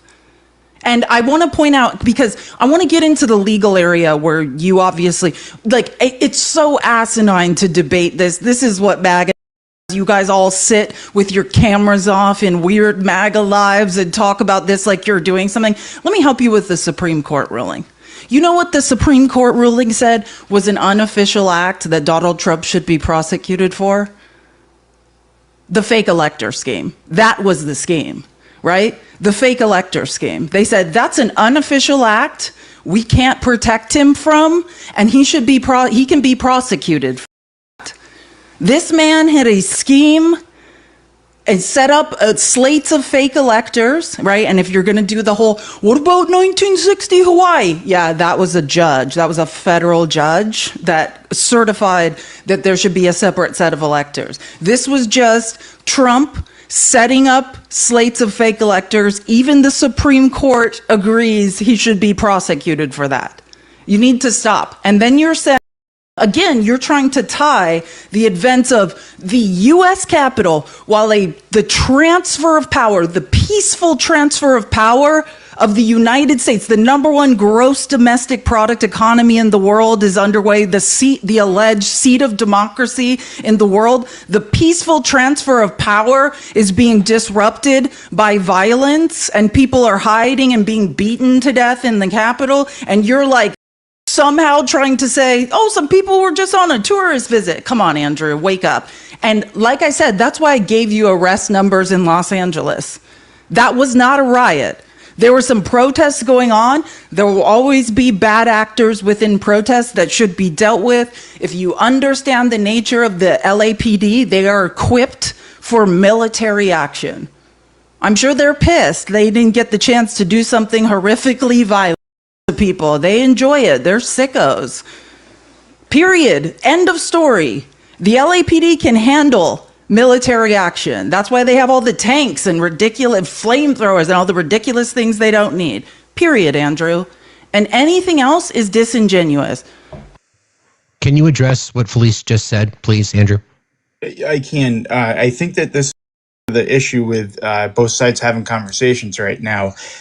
Breaking news. California will sue Trump over National Guard employment. Sorry. It just popped up. Sorry. I'm glad. And then a court can decide, just like Newsom coming out in support of states' rights in no income tax. I'm a big on his due process. Like due process? Yeah. Yeah. Okay. So I'm a big fan of that. So I get it. We use catchphrases like fake slate of electors rather That's what it was.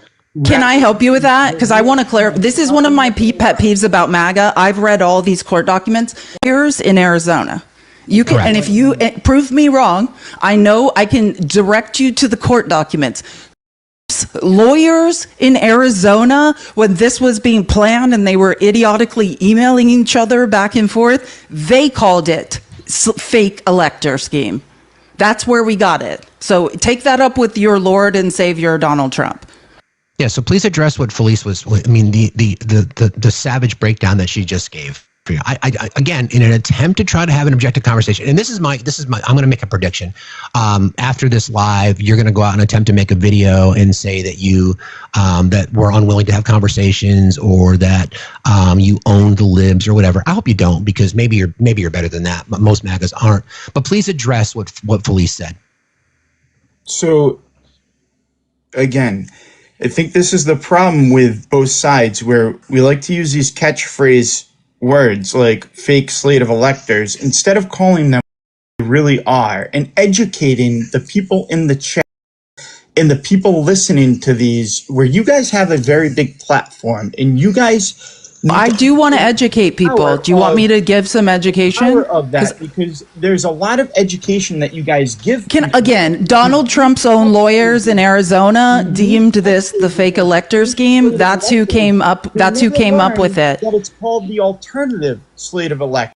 No, but let me address that, Andrew, because you said you want people to be. No, Andrew, stop talking. You're accusing me of not understanding things. So I want to give people the resources to know where the truth is. Can you just mute Andrew, because he's driving me insane? So, and let me just give a shout out to the Attorney General of Arizona, Chris Mays, amazingly powerful, brilliant woman. I will direct, if you want to understand the difference between Trump's naming this the fake elector scheme in their own emails and a legal alternate slate of electors, right? A MAGA who has been fed a bunch of disinformation and misinformation doesn't understand history. In 1960, there were a legal alternate set of electors coming out of Hawaii. What happened there was a federal judge ruled that in court that an alternate of electors be readied just in case, right? Because there was a federal court ruling. And the reason I'm directing you to anyone that wants to understand the difference, Chris Mays, the Attorney General of Arizona, in the Arizona indictment of the fake elector scheme, spent the first 5 pages explaining this to MAGA, who's just like, she's like, hey, I know some of you have been getting some disinformation. Here's the difference. Alternate electors that have been legally ruled to be an alternate slate of electors by a federal judge, and Kenneth Cheeseborough, the architect of the fake elector scheme, saying, well, we're not going to get any federal court rulings, so the next best thing is just have some lawsuits filed in court in the swing states, and maybe that will count, right? That is the difference between a fake elector scheme that the Supreme Court says is an unofficial act that can in fact be prosecuted, and an actual legal alternate slate of electors set by a federal judge in Hawaii in 1960. Don't ever accuse me of not knowing facts, Andrew. You're an embarrassment. So again, Andrew, I just don't think you're equipped for this conversation, because you don't want to speak objectively. You are looking to defend all these kinds of things, and you are going to try to pivot away from this conversation as much as you can. What we just gave you, we should charge you tuition for, because this is a conversation that's been rooted in facts. You were going to attempt to go to the Hawaii situation, and Felice is exactly right. And the reason that is because at the time the certification was due, the results were still undecided. So the judge authorized alternate slates to be prepared to determine who, once the election was determined final, they would have the appropriate. That's the answer. Unlike the fake electors plot, then the racketeering and corruption perpetrated by the president. I don't know why it's so difficult for people with your political ideology and leaning to be objective. Why is it so hard? Maybe you could be the one. Maybe you could be the one that could step back and say, okay, here's the evidence. And in fact, the Supreme Court decision regarding disqualifying Donald Trump, by the way, the United States Supreme Court never refused the claim that made by Colorado that he was in fact an insurrectionist, that he incited an insurrection. All they said was a state court cannot disqualify someone from a federal election. So these are the facts. This is not opinion. These are the facts. Why then is it so difficult for you to accept it? You can unmute.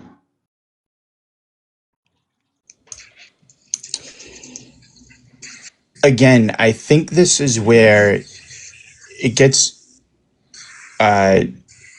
disgusting, in my opinion, because there are things that both sides can agree on and come together on, but we choose to over words, altered definitions, and things like that that don't move this country forward. For instance, on the immigration situation, no, we're not going to pivot. We're not going to pivot. We're not going to. No, you are pivoting. We're not talking about immigration. Like what? Did you not just say like what?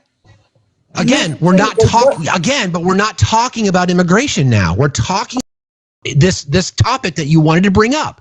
So please address the fact that. Let's talk about the things that we're going to argue against with changing words. No, because you don't want to have a conversation because you know you don't have the truth on your side.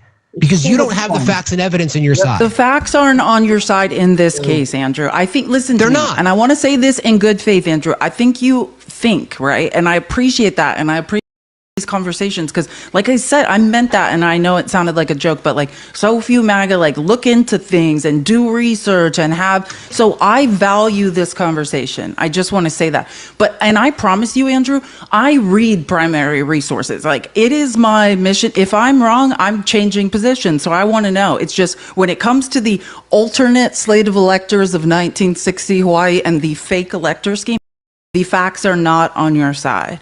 They're not, Andrew. Just admit that you're wrong about some things. That's all we're talking about. I mean, Felice and I have these conversations a lot. If you can have irrefutable evidence that contradicts what we're saying, then provide it. But just because you don't like it, just because you're backed into a corner, just admit that you're wrong. You don't have the evidence. It doesn't support your argument at all. Your feelings don't fly, friend. You don't have the evidence. It's just not on your side.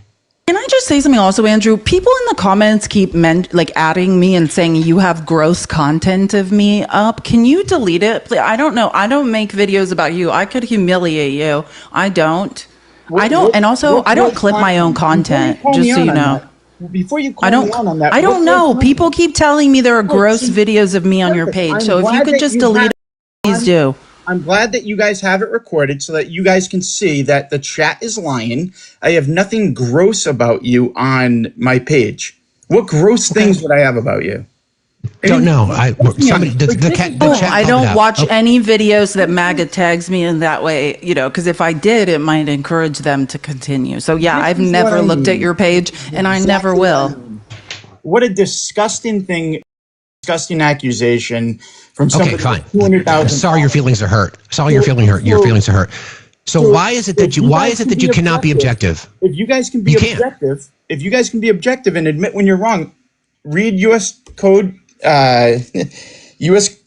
10, Section 406, Section 2. Okay, again, Andrew, we addressed that earlier. Right now, I read it over and over. We've already read it, Andrew. Okay, let me help you how this works. Can I explain to you? Because I think you're confused. So let me just explain to you how this reads. It's saying these are the 3 circumstances you can invoke this code under, and then underneath that is how you invoke it, right?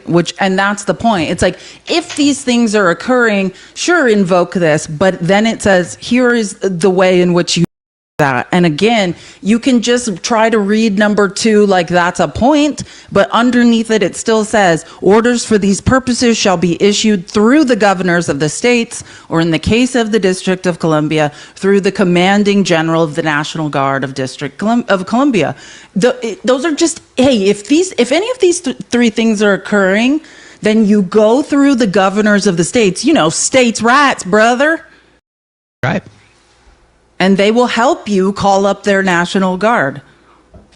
So if you believe in the concept of federalism, then you should accept the fact that it is the governor and or state legislatures, unless all the criteria is met. And we've gone through this exercise twice. So I don't know why it is that you just refuse to be objective. Don't you want to learn something? Don't you want to be able to say, okay, I didn't look at it that way, or I didn't understand it that way? Were you going to attempt to try to to Hawaii to support your argument? Be honest. No, I was not going to go to Hawaii. Okay, so then again, it was the Trump team that used the word fake electors, no one else. And by the way, what they did, they broke federal law. Okay? Drew, you might be the smartest MAGA, though. Just, right. I mean, if this makes you feel any better, you're doing great. You should be Mother of Dragons, and you can misinterpret the law together. You totally may be one of the smartest MAGA debaters that existed. They broke federal law, Andrew. If you believe in the concept of a rule of law, then those people on the fake electors plot were indicted, charged, confessed to. I mean, they broke federal law. Why is it so difficult to grasp that concept? I don't get it. I don't understand why it's so hard. I think it's dangerous to suggest that everybody that accepts a plea deal does it because they're 100% guilty, and it's not because the sentence they're taking is much favorable compared to what they could get. So you don't think they did anything wrong? Everybody that accepts a plea deal is 100% guilty. You don't think they did something wrong? Guilty. That's what you're saying? You don't think they did wrong? I don't think that alternate slate of electors is wrong because it's in the law. That's every single state. It is absolutely not, Andrew. How does Andrew? It's not. Okay, here you go. Who certifies an election? The governors. Ultimately, the Secretary of State. The governor signs off on it because the Secretary of State is the administrator of the elections, right? All right. Okay, so then, in the states in question, who won those? Who won the states that we're talking about? Joe Biden. Okay, and then Joe Biden, based on the amount of votes, the election then was certified by whom? The Secretary of State and then the governor. Right. So then if the election results were certified by the Secretary of State and by the governor, then why would you need a fake slate of electors? Again, we're going to use the catchphrase as opposed to the real word, which is alternative. The fake side, the fake word that the Trump lawyers used, actually, was due to the 1887. Can I just finish this line with him? I'll get to you 1 second. Okay, so Andrew, specifically though, we're talking about who certified the election. So what was the plan? What was the idea behind the Green Bay sweep? If you don't have a alternate slate of electors and there is a legitimate challenge brought before Congress during the count, during the 1880 ECA, during the Electoral College count certification. Again, who won the states? Standing. Who won the states? We already went through that. Joe Biden. Okay, so Joe Biden won the states. Secretary of State certified them, signed off on by the governor. Done. Okay, so again, what is the Green Bay sweep? What was the idea behind the Green Bay sweep? I don't know. You can educate me. Green Bay sweep was Peter Navarro, Ron Vera. It was his plan the entire time, along with Ken Cheeseborough and others, to created this idea that they could challenge the election, which is why the pressure campaign on Mike Pence. I know this shit from memory. The pressure campaign on Mike Pence, for Mike Pence to reject the duly certified election results from the swing states so that it could be pushed back to the legislatures. Mike Pence said no. Do not have the ability within the Constitution to do that. Don't forget, there was a scheme to get the fake electors in the hands of Ron Johnson. After consulting with every constitutional lawyer in D.C., he was told this is illegal and you can go to jail for it. So in your world, and I was going there next, so in your world, Kamala Harris could have said, you know what, I'm going to certify the election results for me. Would you have been okay if she had done that? What is the act that they follow? Can you answer that question? Can you answer that question, please? No, I would not be okay if she did that. Okay, so then why would you be okay? Then why would you be okay with the Trump administration committing federal crime after federal crime after federal crime to do exactly what you did not want Kamala Harris to do? You interrupted my last sentence. So I would not be okay with her doing that unless there were legitimate challenges. There were no legitimate challenges. How do you know that? I can tell you. I can explain to you exactly how. I know how. Again, Let me help you. And you can look up the 1960, the only legal alternate set of electors in existence in Hawaii in 1960, right? That was ordered by a federal judge. It was a federal court order to have an alternate slate electors prepared because of a legal federal court sanctioned recount that was trying to determine who had won Hawaii. That is the only instance in which there is a valid alternate slate of electors. And by the way, just so you know, all of this is in an email. Kenneth Cheeseborough explained all of this. That's why he hold on. That's why he confessed. That's why he turned witness and was a witness in 7 different trials related to the fake election scheme.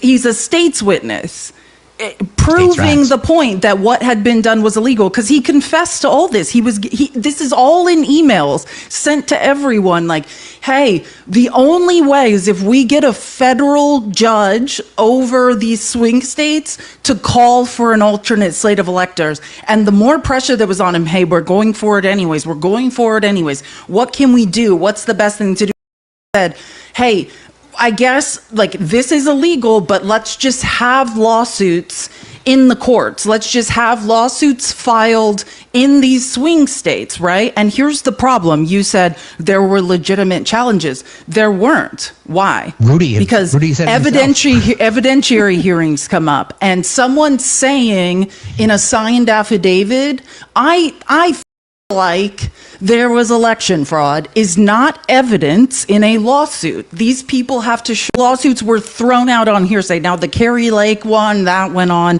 which ended up being a complete sham. She's had to pay defamation.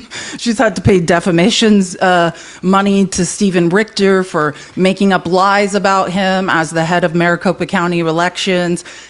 I know you feel like it's the same, but the more you dig into the primary source documents, it's absolutely not. You feel like it is. It isn't. Yeah, let's game it out a little bit. Due process, then, just so we're clear.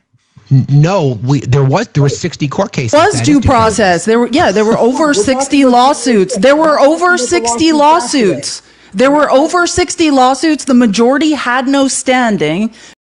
Correct. Signed affidavits from random people who won't show up and say, hey, here's my actual. Let me give you an example of an election lawsuit that's going forward. Rockland County, New York. Look this up. This is happening in real time. There's an election lawsuit in Rockland County, New York that affects the Senate races in New York and the presidential election of 2024. And this case has legs. The math is mathing. There are not just sworn affidavits from people that are saying, I want to show up in court and testify, right? I didn't vote for who my vote was counted for. That's the difference. You can't just sign a paper and that's evidence. You've got to show your face under perjury of law. So again, we're going way beyond. That was an example of why the lawsuits had no legs. They didn't. Correct. And not just that, Andrew, understand, there was no outcome determinative fraud. Hold on. Trump was the president of the United States. Trump's DOJ did an investigation. 0 outcome determinative fraud. This is in primary resources, in federal documents and congressional documents. They hired 2 outside consulting firms to find fraud in the 2020 election.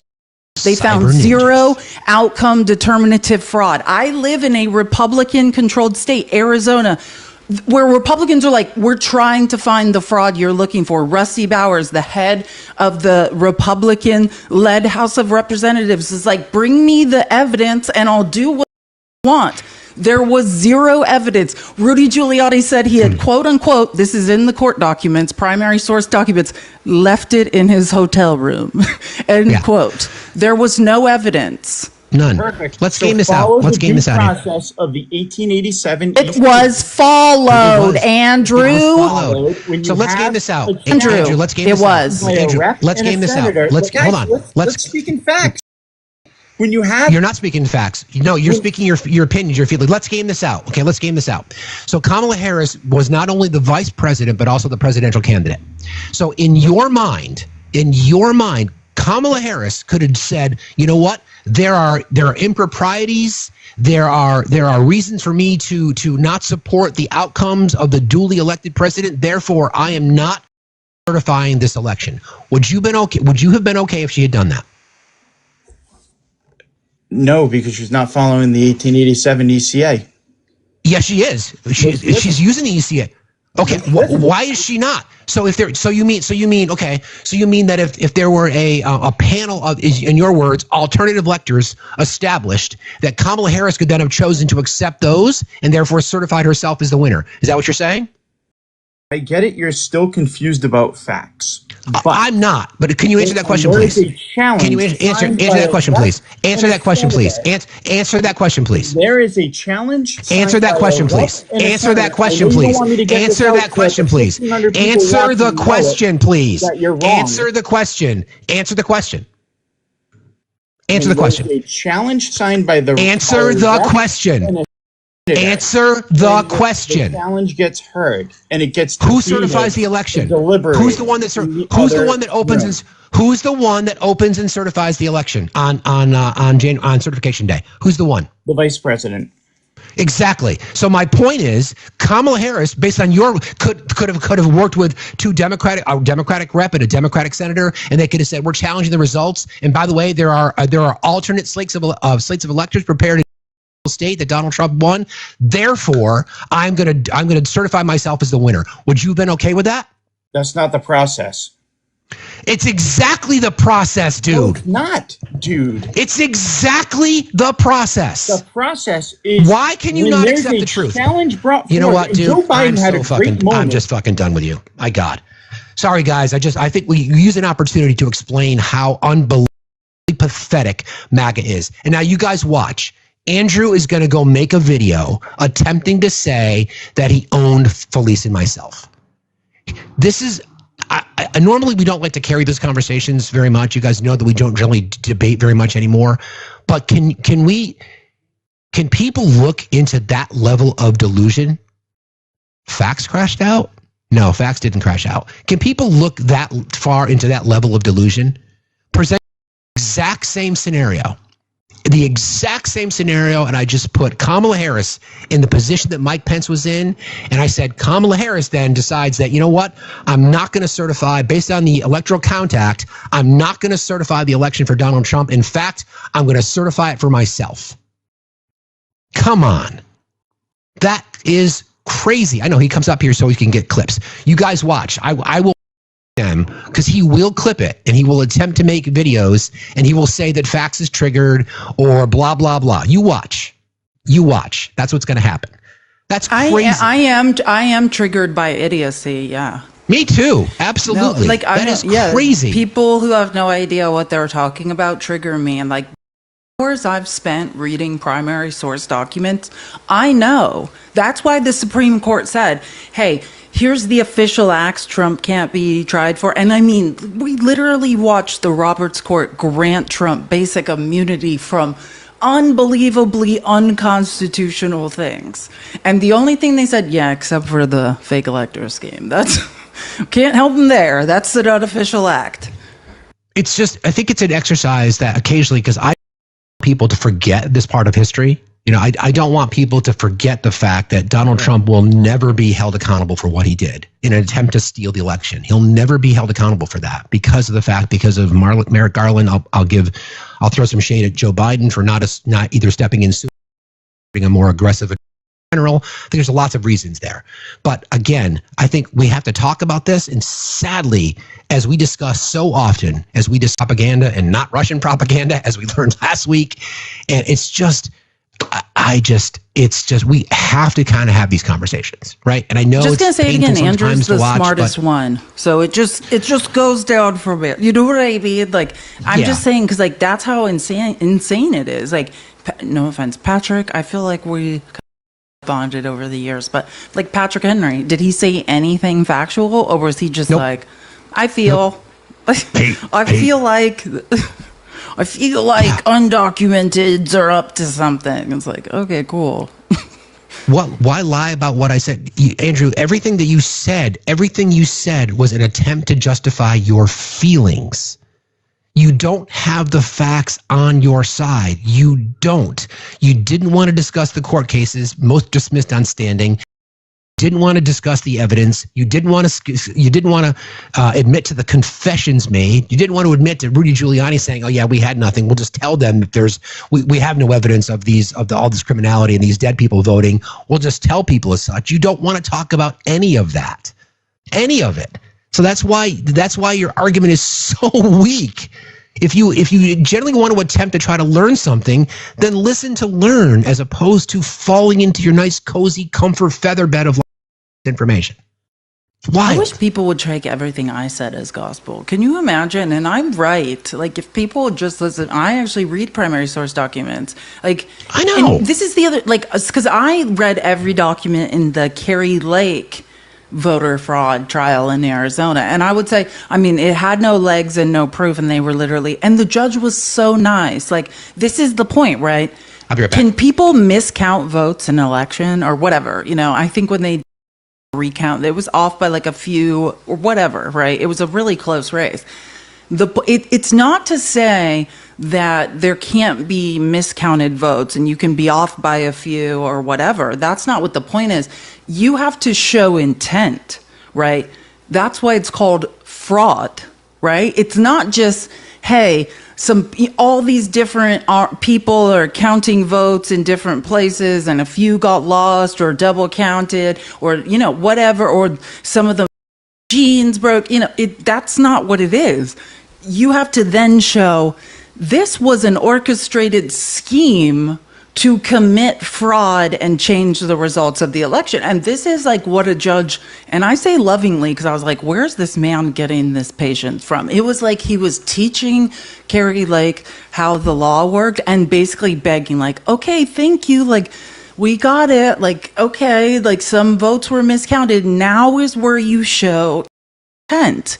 Do you have any proof that someone intended to change the results of the election? And of course not. That's why we say there's no outcome determinative fraud, and more specifically, no outcome determinative fraud that would change the results of the 2020 election. Period. It's exactly right. You know, you don't want to talk about the fact that Mr. Trump is caught on a phone call with Brad Rassenberger saying, just find me 11,780 votes. You don't want to have that conversation because it doesn't fit your narrative. If you're gonna make that claim on the phone, then why don't you ask for 15,000, not just one more than you needed? I mean, it's nonsense, and you need some help, Andrew. You need some help. You live in this land of delusion because you've been told to think these things. You are unwilling to accept the truth. You will pivot. You will pivot. You will pivot. Pivot. You'll pivot. You come up with lies. You will not address reality. So that's why we do this. I don't like to have those conversations all the time, but I think in this case it's necessary because we cannot let history sweep this under the rug. We can't. And for people to want to make a comparison, that's why I asked the question earlier, and I kind of caught him in a trap saying, so you believe that people who are, you know, enter places illegally and all that kind of shit, and he basically said, yeah, so then therefore you believe that January insurrection? Well, no. Okay. If they're brown, he meant if they're brown. Yeah. If they're brown, it depends on the melanin in their skin. If they're patriots, then no, because this is the Boston Tea Party. It's yeah. There's rules for MAGA, or I say this. I mean, this is all just a replay of 1930s and 40s Germany, right? Violence in the name of Mustache Man. Yay, right? What was that place when he tried to do the coup that one time, the beer hall push or whatever? Like that he went to jail for Mustache before Man. The Reichstag. Yeah, oh yeah, the beer hall. He did a J6. I forget what it's called. He did a J6, and so, like that's fine as long violence in the name of Mustache Man. Yay, violence in the name of anything else, and I don't even want to say violence because I want to say this like, and we know this through domestic teism. Statistical analysis and research done on any sort of group, right? There will be bad actors that enter, and with a year, that group will be compromised, right? Like, what is that? The voting thing what was the group with Laura Loomer and Ali Alexander?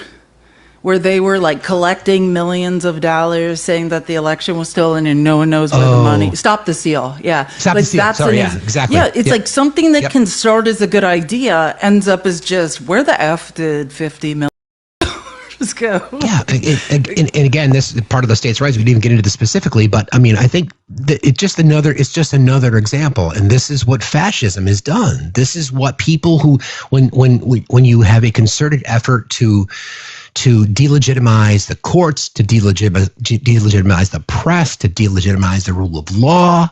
This is what happens. This is exactly what happens. And then we have just blatant examples of corruption that are just run unfettered because the conditioning from autocrats and cultists have been to say, all these people, the Biden crime family, and then we got that sound from I'll play it because this is fucking scary shit. This is exactly what we're talking about. Mike Johnson basically saying, well, I just want you to know it's justified because I'll just play the sound. This is so scary. This is the whole ball right here. Listen to this. This is nuts.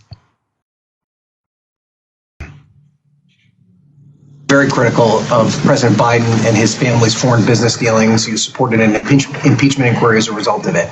Are you equally concerned about President Trump's family's business dealings, especially given the fact that he is in a region now where his family has billions of dollars of investments in Doha and Saudi Arabia, and the fact that he has a crypto business now where he's auctioned off access to the White House for the highest bidder in his meme coin?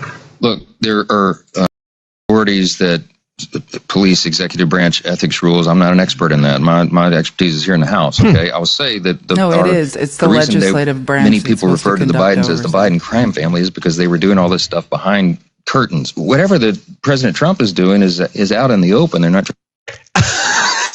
So the Speaker of the House of the U.S. House of Representatives was a constitutional lawyer. His argument to attempt to justify blatant corruption by the twice impeached, four-time indicted, sexually abusing, fraudster convicted felon is to say, well, the Biden crime family did it under the dark of night, and Trump's corruption is just for all the world to see. I mean, come on.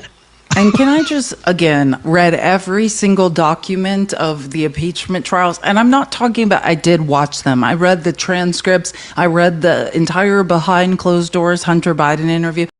And I've given there's 2 PDFs debunking the entire thing. Just understand that Trump was very mad about being impeached twice, right?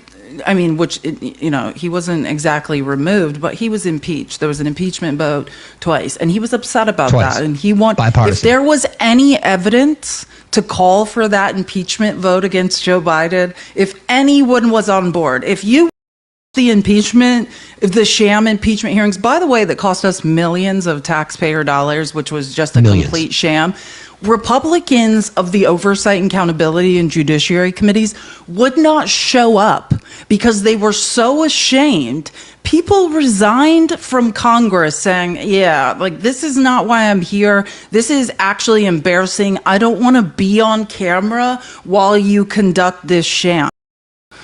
If there was anything there, and believe me, you can read the documents, and like I said, I have a PDF with links that debunks the entire thing. Thank you, Jamie Raskin, the real constitutional lawyer who doesn't lie for Donald Trump.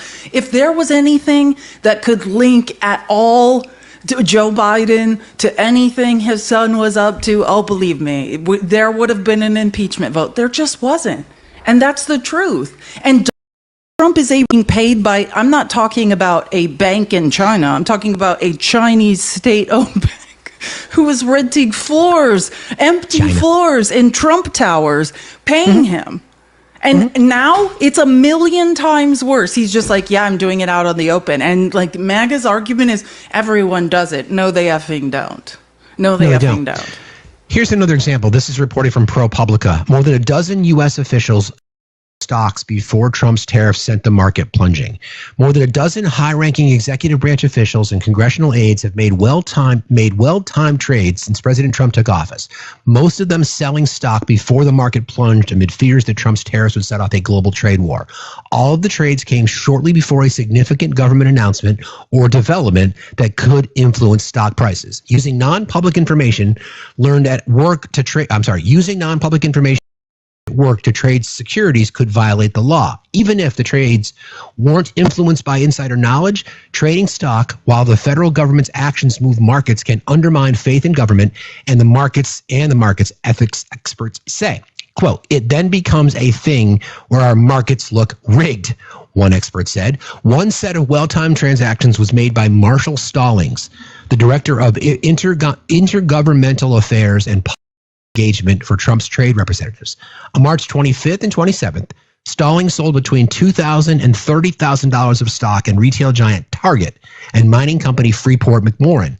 The sales appear to have been made the sales appear to have been an abrupt U-turn as he had purchased the shares less than a week earlier. Days after Stallings' sale, Trump unveiled his most dramatic tariffs. Target stock fell 17%. Freeport-McMoran fell 25%.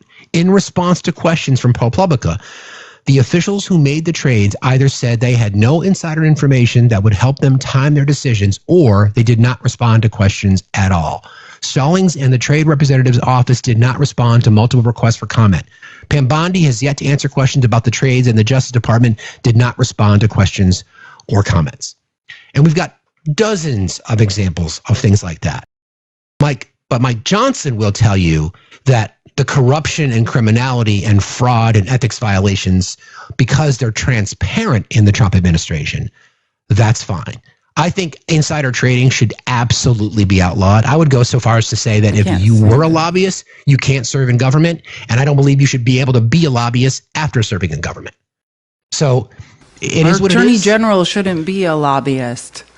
Pam Bondi's a lobbyist for Middle Eastern countries. Wasn't it like $115,000 a month she was getting from the government of Qatar? Same thing. Something like that. The chief of staff, Susie Wiles, the ice skater, and another lobbyist. Like Trump's like, oh, we're draining the swamp. Well, I'm growing it exponentially. Like also the insider trading in Congress, like everyone look up L3 Harris. This is my latest obsession. You know, Mark Wayne Mullen, the senator from States' Rights, Oklahoma. States' Rights, brother. These Republicans are all insider traders. L3 Harris is the corporation that's going to do like the supersonic missile tracking for the quote unquote Golden Dome that's estimated to cost us $500 billion, and we don't need. We already have a missile defense system. And he's up 20% on his trade. Congress is outperforming, right? He took a huge position in L3 Harris prior to the announcement of the Dome in the White House, and is up, well, technically 19% last time I checked. Look how many U.S. senators took huge positions in Core Civic and Geo Group, right? They were acting like, we're rounding up immigrants. They're making themselves rich off private prison stock in America. It's a GD crime.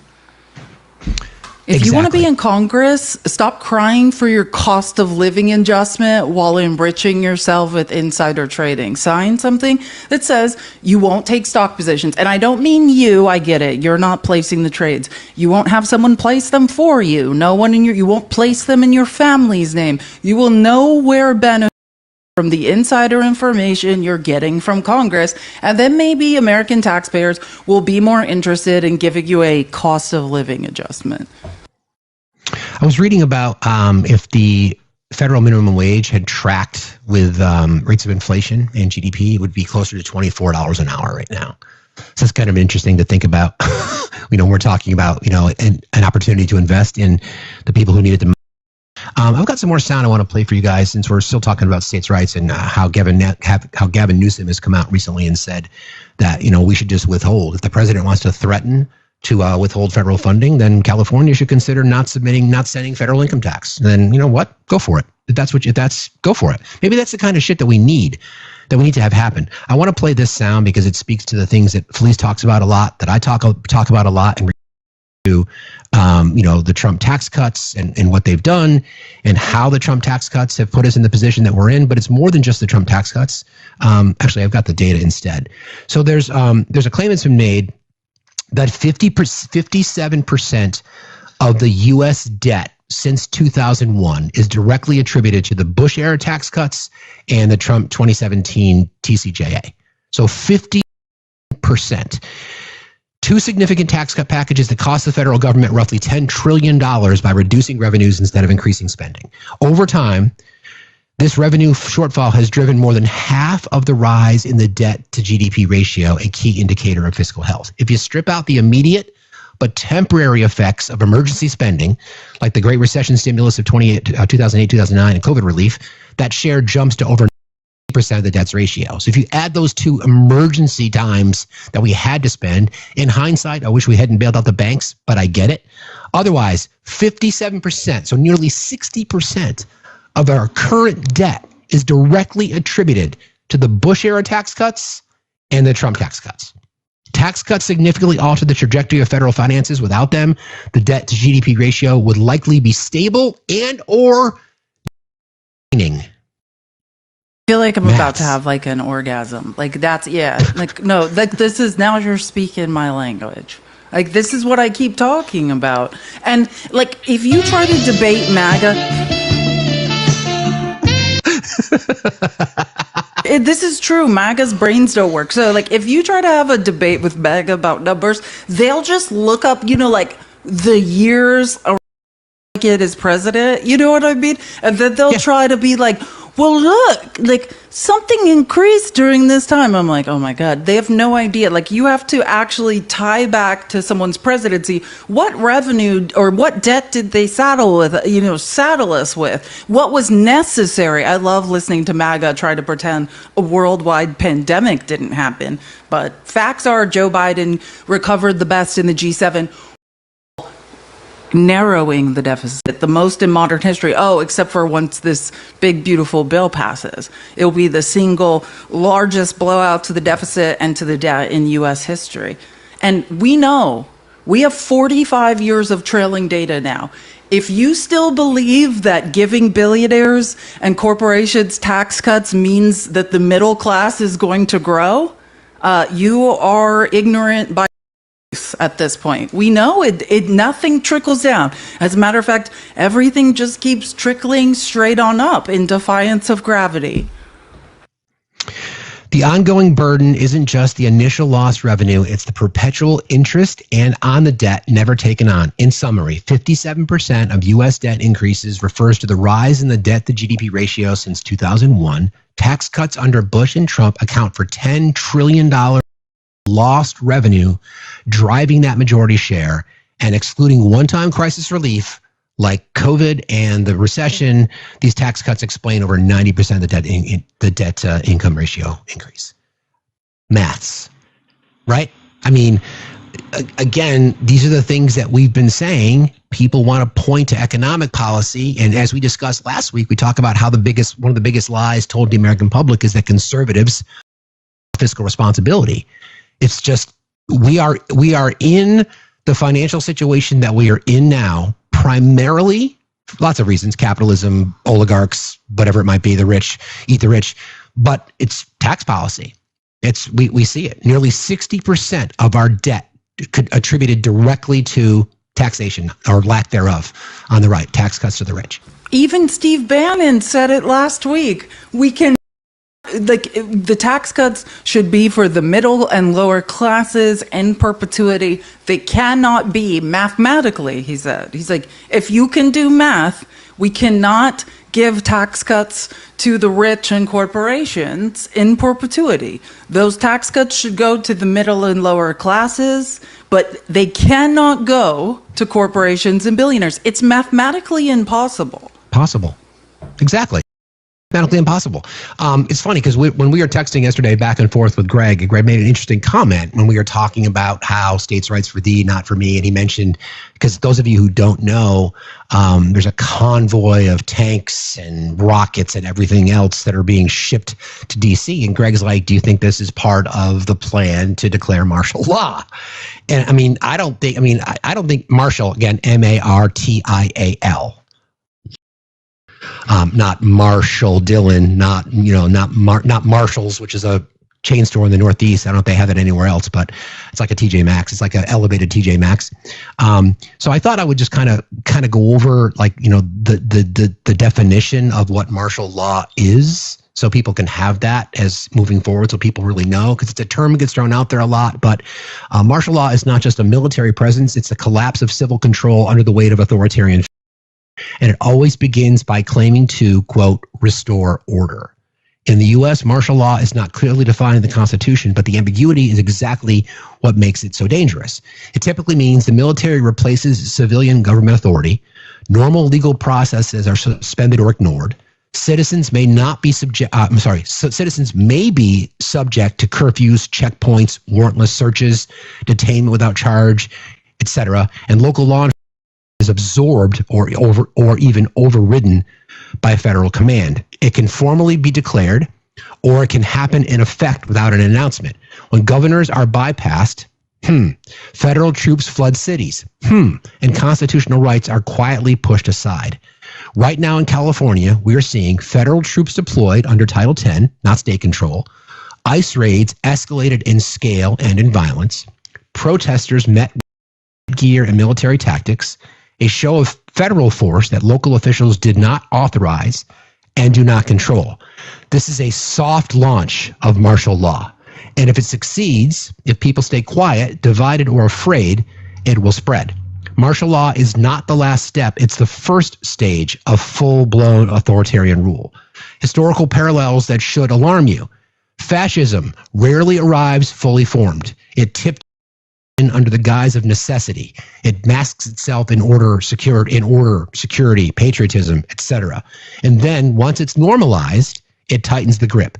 Here's what we've seen before and how it echoes today. In Chile, 1973, Pinochet's coup.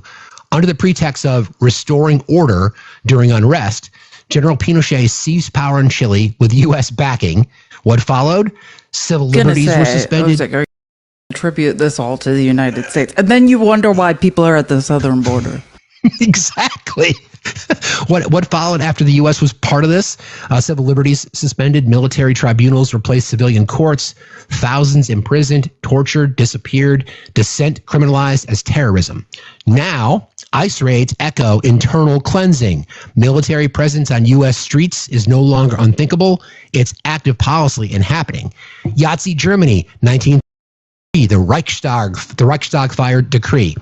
After the Reichstag, Parliament, the building burned, Schmittler convinced the public to accept suspension of freedom of speech, press, and assembly, mass arrests of political opponents, unlimited detention without trial, emergency powers justified by fear. Now, Trump manufactures fear about immigrants, protesters, journalists, and uses it to justify the unprecedented use of force.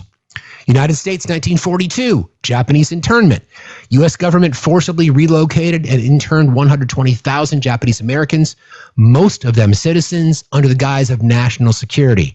No trials, no charges, just suspicion. Rights suspended, communities erased. The majority of white Americans approved. I'll say that again. The majority of white Americans approved. Now, ICE raids, border camps, DHS operations mirror these mechanisms, and many Americans once again look away. United States, 1970, Kent State. National Guard troops fired on unarmed student protesters. 4 unalived, 9 wounded for daring to speak out. 4 dead in Ohio.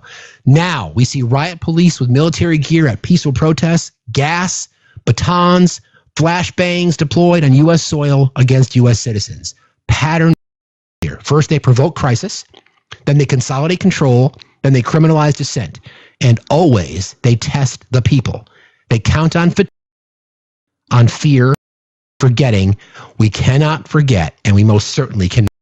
I think that's probably was good because there's much better research papers written on it, but I wrote one in college on the imperial boomerang, which is that it's this idea that when you engage imperialistic, colonialist tactics in third world countries, like exactly what I was talking about in South America, all of the tactics now using in the US, we employed coups in other countries, right? This is our colonial military tactics we employed in other countries. And what the imperial boomerang theory, on which there's many research papers, statistical analyses done on it, is that governments that develop repressive techniques to control colonial territories will eventually deploy those same techniques on their local populations. Yeah, I mean, I think, and when we're seeing it now, I mean, I think case closed. Case closed. Case yeah, closed. The imperial boomerang effect is a term for methods of counterinsurgency, social control, and repression. Methods which can be brought back to the imperial metropolis and deployed against marginalized, subjugated, and subalternative groups. I think we talk about this often, and we know from Mark Twain, it's not that history repeats itself, but it certainly rhymes. Bring up, and it's funny that people we were admonished earlier. You guys always bring up the past. Why do you guys do that? What about? Well, we do it because history matters.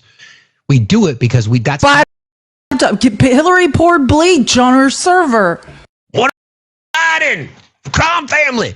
I think it's necessary because we point to historical examples, and if we don't learn from history, how do we then protect ourselves from it repeating and or rhyming? That's why we spend time talking about these things. Why we make comparisons. I don't want to be sitting here in 2020 having to make similarities. Way too many similarities. All right. We got a little while to go. If anyone wants to look that up, you guys, it's imperial boomerang. I'll send this to everyone in mind. Imperial boomerang. How colonial methods of repression mind back to the metropolis. But yeah, it's just called like the imperial boomerang theory, and that's what people base. Just like the British Empire, right? What Star Wars based off of, the fight against empire, right? Was hey, they're practicing tactics in third world countries that they're going to use to oppress their own population. I mean that Russia does the same. The breakup of the USSR, they interfere in all of their former USSR states, occupy them militarily, control the government, spread misinformation and disinformation, and eventually just started doing it in Mother Russia. We've got like a half an hour to go. If we can hit we can see if we can hit 500K likes. We've only got a few. Please, if you guys wouldn't mind contributing to the gifting goal, if you haven't yet joined our team, please give Felice. If you want to support the channel, we are crowdfunding. What we do here is important to you. It's important to both of us. Actually, she and I were discussing yesterday about how this has become really important to both, since we don't get out much, as they say. I get out a little bit more than you do, but we'll that. The pay apps are above Felice's. Want to support the channel? It's a great way to do it. All right, so we know. Shifting gears a little bit to the Russia-Ukraine conflict, there still hasn't really been, in my estimation, public appearance from Trump specifically addressing the events of last weekend when Ukraine executed that amazing, assault on Russia, and then Russia responded. No admonishment of what Russia's been doing, only deference paid. And I wanted to play a little bit of sound, and then, of course, a little bit more research based on what he said here. So this was weeks ago, and we know that he's still able to settle this war that he said he would settle in 24 hours. I think something's going to happen. It's a very involved, but I think something's going to happen. And if it doesn't, I just and they're going to have to keep going.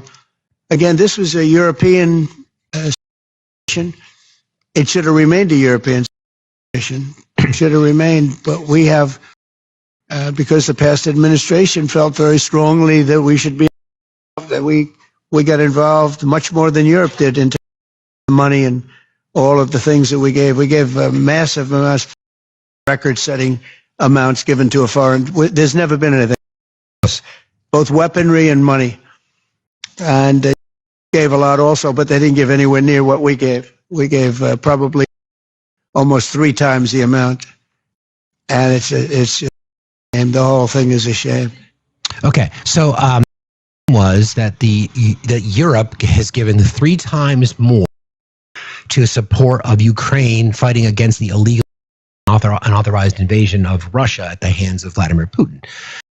I did a little bit of research. So, total U.S. aid, military, financial, humanitarian, approximately $120 billion between 2022 and the end of 2024.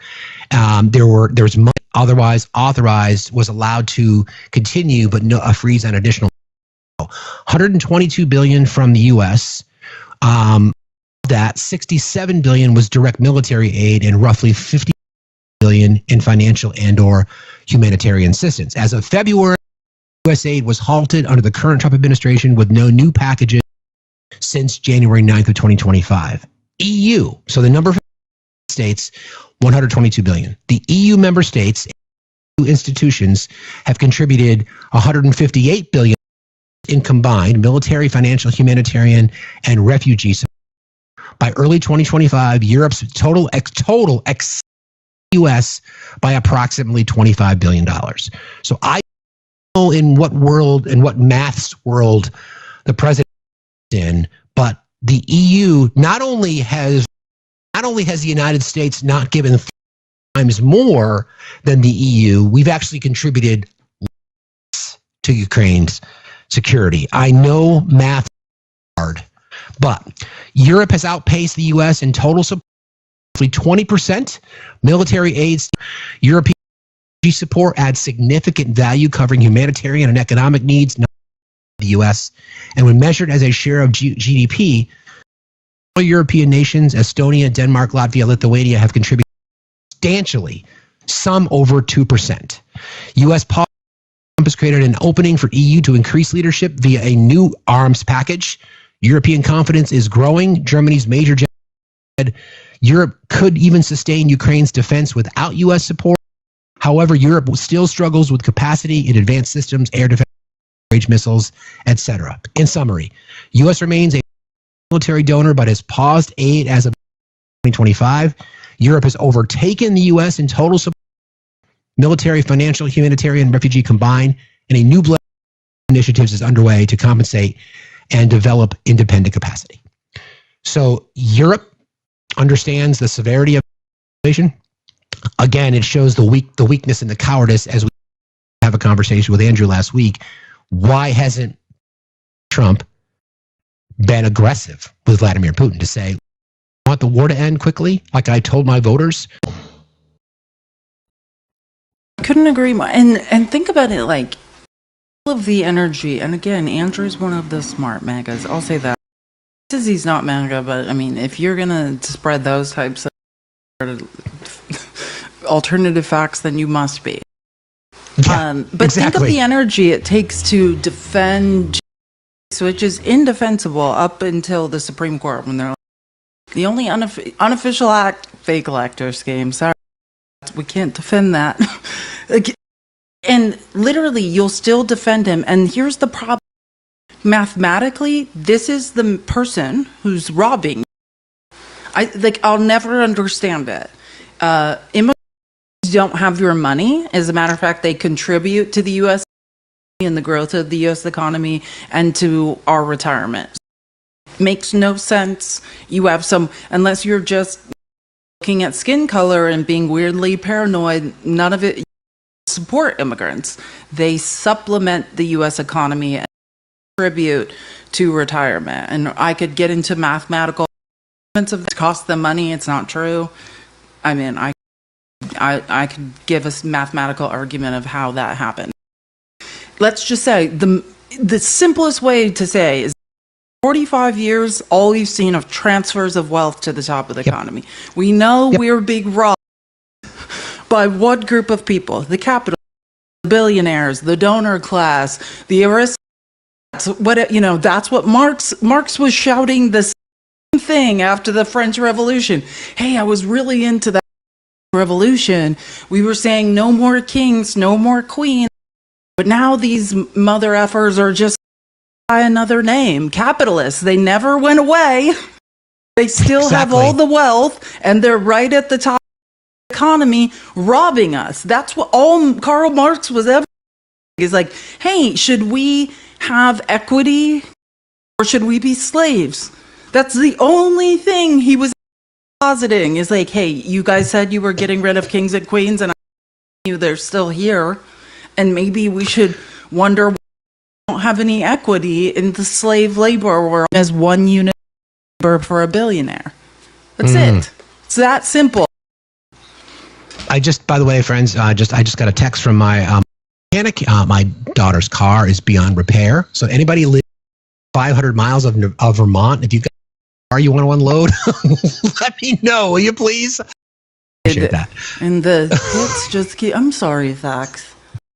Right. And again, this is our Cash App and Venmo. The best way to support us through that. Both Facts and I, we did. This is profession. Facts did work in marketing, but I'm just saying this for. He's never going to say it, so I'm going to say it. Like, I also used to be an professional. I left corporate America because I didn't want to be a professional liar and manipulator. But the first thing that happens in a recession is that marketing and advertising budgets are cut. So let's just assume from now on that this is his source of income as it is mine. Yeah. So yeah, to support us without TikTok. I'm sorry, TikTok shop is great. I shouldn't say this, but that's, and I think like Fax and I go back and forth. We were having the conversation, like, do we want to date just for like entertainment and do like pay to kick, things of that nature? Like but you know, this is the thing. Debate with ourselves. How do you survive in capitalism? I don't. He has to put a child through college. He has an 18-year-old daughter whose car just has to put a child through college. So, another one.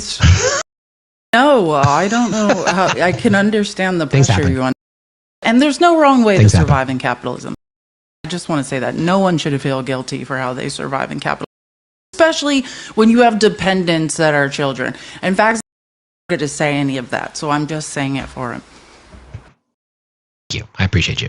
We'll figure it out like we always do. I prepped some stuff because I thought we'd have Andrew talking about Russian. I know you'll like this piece, Felice, because I kind of did a historical research. So he's built one of the most sophisticated and in-state propaganda machines in modern world. His regime uses propaganda to control perception, justify war, demonize opponents, and preserve authoritarian rule both domestically and abroad. State-controlled media. TV outlets, example, Channel 1, Russia, and RT. RT, by the way, funded a lot of right-wing podcasters and creators in the U.S., Tim Pool, Benny Johnson, and others are state-run or tightly regulated. Kremlin dictates narratives, often blending news with patriotic entertainment. Journalists who stray from official lines risk arrest or worse. Narratives repeat constantly. Russia is a besieged fortress surrounded by enemies, NATO, the U.S., and Ukraine. West is decadent, immoral, and anti-Russian. Putin, defender of traditional values, stability, and sovereignty. Ukraine run by Yahtzees and puppets of the West. And messaging control. Words like war are banned. It must be special, locked, or forced into exile. For example, Medusa, Gazeta. School textbooks and curricula were rewritten to reflect Kremlin-friendly history. Foreign propaganda and influencing the West. RT, which is Russia Today, and Sputnik. English language state media channels used to sow division, undermine democracies, and push pro-Russia abroad. RT often platforms fringe voices, theorists, and Western dissidents to erode trust in institutions. Social media operations is crazy. Troll farms. IRA, which is the Internet Research Agency, spread disinformation during the 2020 and 24 elections, Brexit referendum, French and German elections, C-19, Ukraine war, etc., etc. Fake accounts target political division, inflame race, vaccine, and immigration debates. Russia's claim about the war in Ukraine, but that Ukraine first, that Ukraine is developing nuclear and biological weapons, and that Ukraine is run by Yahtzees. They use fake videos, staged interviews, and AI content to confuse individuals. I'm passionate about lies. That's exactly the point, right? When we have these and you can pick it. Like you can follow, like I'll pay attention when we have conversations or when we're listening or if I'm trolling through TikTok late at night sleep and people are discussing Ukraine, they're literally reciting verbatim. We played the sound from Tim Snow. Last week we spoke to Andrew, how he's the preeminent expert on Russian propaganda and the specific relates to Ukraine. So it's so blatantly obvious. It's so blatantly obvious. And what we've seen is the minds of MAGA that are easily manipulated have really fallen for this. And not just MAGA. I mean, we have to be careful. People in general who may not even have a political affiliation are just like, well, yeah, Russia used to be. I don't know why everybody's so mad at Russia. I mean, they're defending their Yahtzees in Ukraine. You know, they're concerned about NATO expansion, et cetera. Can't be that. I mean, you could also read a book. The option is to read books, right? Like, that's true. And understand this same strategy has been deployed in different forms for like 30 years, right? I mean, really on repeat. When you listen, if you ever listen to Tucker Carlson's interview with Vladimir Putin, he is repeating. He starts 500 years ago and repeats the same cycle of misinformation and disinformation over the years. And like I say this, I think it's easier for me. I learned at probably the age of 3, earliest memories, which I've been told by psychiatrists I was traumatized and I shouldn't have these vivid memories. Just to never listen to a word that came out of my mouth, right? Just to watch what she did and then decide what I needed to do to stay alive after that, right? Like, don't listen to words, watch the pattern of behavior. This is how you survive a malignant narcissist. Watch their pattern of behavior. There are very clear patterns of behavior with people like Vladimir Putin. Don't listen, watch, right? There's 2 strategies deployed. It is hypothetical control, install puppet government in countries that formerly belonged to the USSR, right? And he has puppet governments that can funnel him contracts, resources, he'll be relatively docile. And then when puppet governments are broken up, because that's what Zelensky did, NATO said, okay, you're interested in being, so you're going to have to root that out, and we're going to have to an honest effort. And we have security and intelligence agents that know what that corruption is. So if you root it out, you seem to be a free and fair European state to engage in democracy, then that will change. And what you saw is the absolute reaction from Vladimir Putin, him saying, oh shit, I can't through puppet government and misinformation, disinformation. You're taking my people, rooting them out from Ukraine. Like, now I'm going to use military force. That's what it was. It was a tantrum, because most time, look at the Republic of Georgia. He has a misinformation, a disinformation campaign. These people have been holding vigil, trying to get Russian influence outside of their country. And when he can't, he occupies 20% of the country. There's a very clear pattern. Donald Trump, and watch the pattern of greed and corruption. Same thing with Vladimir Putin. They're not reinventing the wheel. These people aren't geniuses. Putin's much smarter than Trump. Just to be.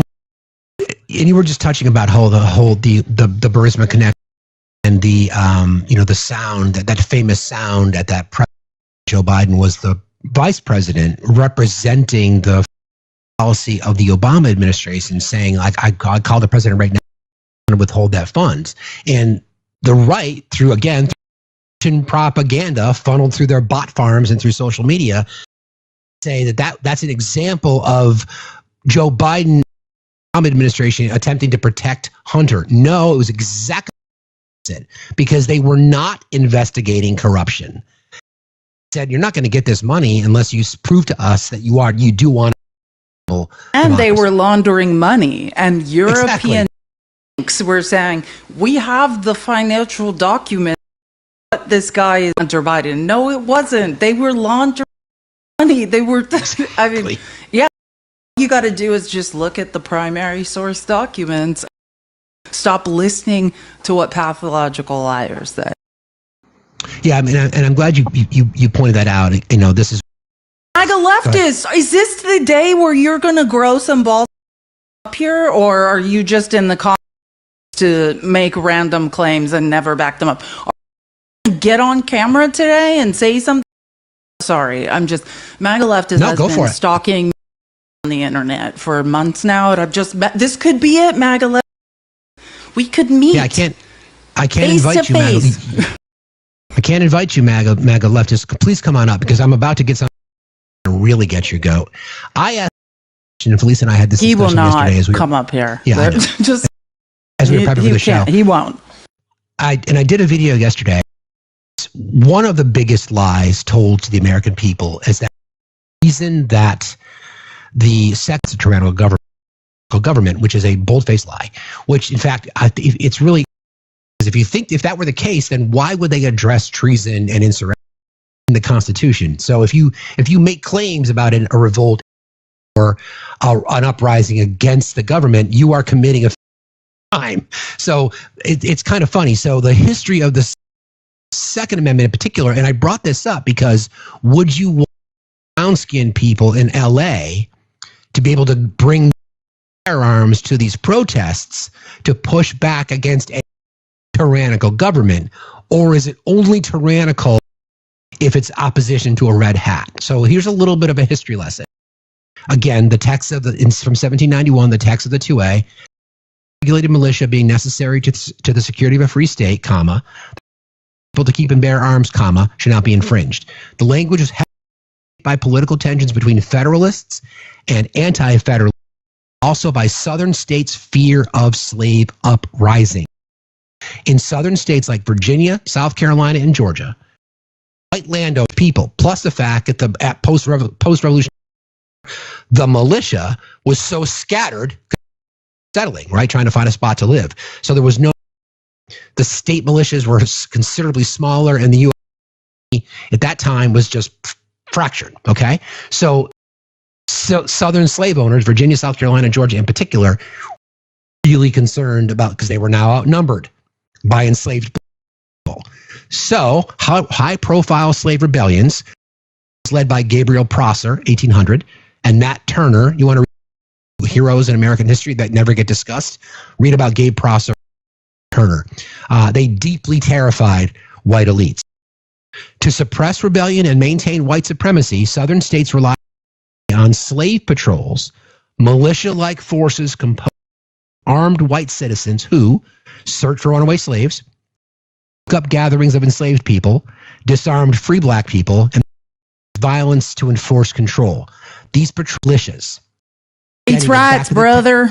That's states' rights. As long as you're tracking down black people, states' rights. States' rights. Back to the text, right? The text of the Second Amendment. Very clear. Related militia. Thank you. All right. So when the Constitution was being debated, anti-federalists, especially in the South, worried that the new federal government could disarm state militias, which as essential for maintaining order, a euphemism for controlling enslaved people. George Mason, a Virginian, warned that federal control over militias might leave the South vulnerable to slave revolts. Patrick Henry, not to be confused with the Patrick Henry that we were discussing with earlier, feared the North might dominate Congress and restrict the South's ability to its enslaved population through militia action. To secure James Madison included the Second Amendment in the Bill of Rights, partly to reassure Southern states that their militias and thus their slave patrols might not be disarmed by the federal government. Historian Carl Bogus from Roger Williams University argues the Second Amendment in the South. He asserts that protecting slavery was a motivating force behind the inclusion of the right to bear arms. As long as we're oppressing people with melody, then the Constitution matters, right? States, brother. States' rights, brother. We'll do the double iron.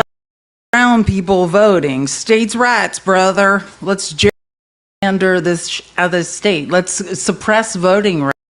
Let's arm as many white people as possible. But my theory is, like, and I come from Arizona, where, you know, white people with masks on will be carrying AK. I have a theory. I've been in little known. The Phoenix Police Department is the jurisdiction of the federal DOJ. They've unalived so many brown and black people. And not people who actually had weapons, and then alive them. Yeah, it's so this one for thee and not for me. States right for thee, brother, for thee, but not for me. So, in summary, with slave rebellions, the Second Amendment's role. So the slave rebellion concept prompted Southern fears of federal disarmament. State militias, and then the role of the Second Amendment, functioned as slave in the South. Anti-federalist pressure demanded protection to maintain racial control, and then the constitutional compromise to include language in the 2A was so that the Second Amendment helped Southern support. While the Second Amendment is now commonly debated individual rights in firearm ownership, its historical roots include connection to the maintenance of slavery and the black resistance in early America. Understanding this legacy is crucial for a full, honest conversation about the Second Amendment, its origin, and its purposes. Things that, some of the biggest lies are told the American people about the individual rights, because they genuinely believe to this day that it's about tyranny. So if that's the case, Felice, I will ask the question again. Who gets to determine if the government is tyrannical? Because I would say happening in LA would be considered a bit tyrannical. So if that's the case, follow MAGA's line of logic, then citizenry should easily be able to be armed to fight back against the government, right? You would think. Yeah, I mean, if you're a hypocrite and you believe in states' rights, brother, yeah, that's what 2A was for, is your well-regulated state militia to fight back against tyranny. But you all are giant hypocrites who have now completely pivoted your position. And that's why I keep talking. You're talking about objectivity and, like, can you just be objective? And I'm talking about logical consistency, which go hand in hand.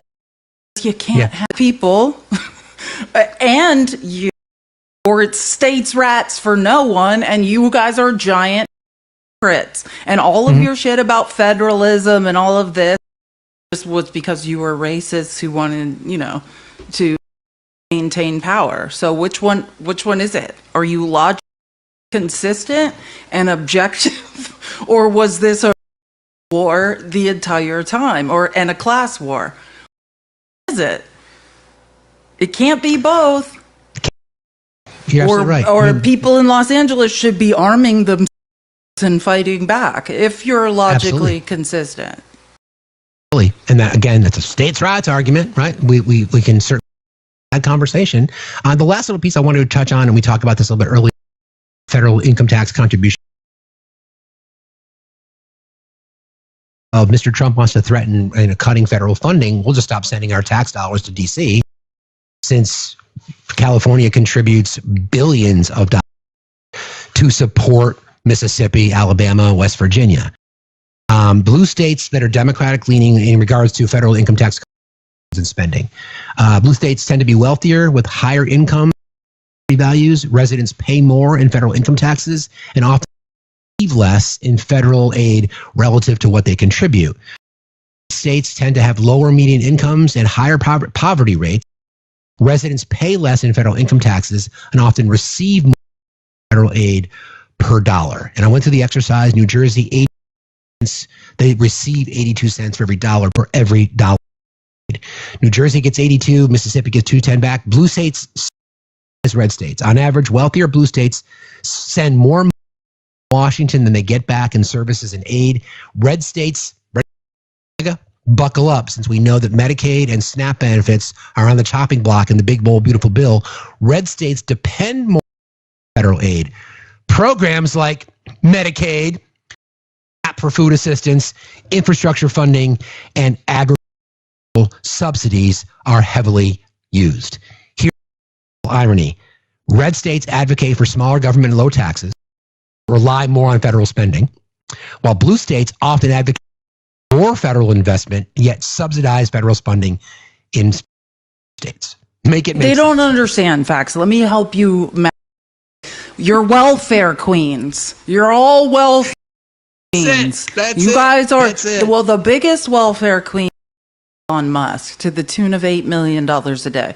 But you guys, red state's economy is actually super upside down right now because of Big Trump. So yeah, you guys, Florida be welfare queens soon. We don't know. Yeah, if tourism, just remember every time you insult Canada, Florida, people used to summer in Florida and give tourism income. Yep. And when you are also on welfare, begging blue states to pay their federal taxes to supplement your lifestyles because you don't make anyone income tax and you're a tax haven for grifting billionaires, remember this moment because your state economy in Florida is fall.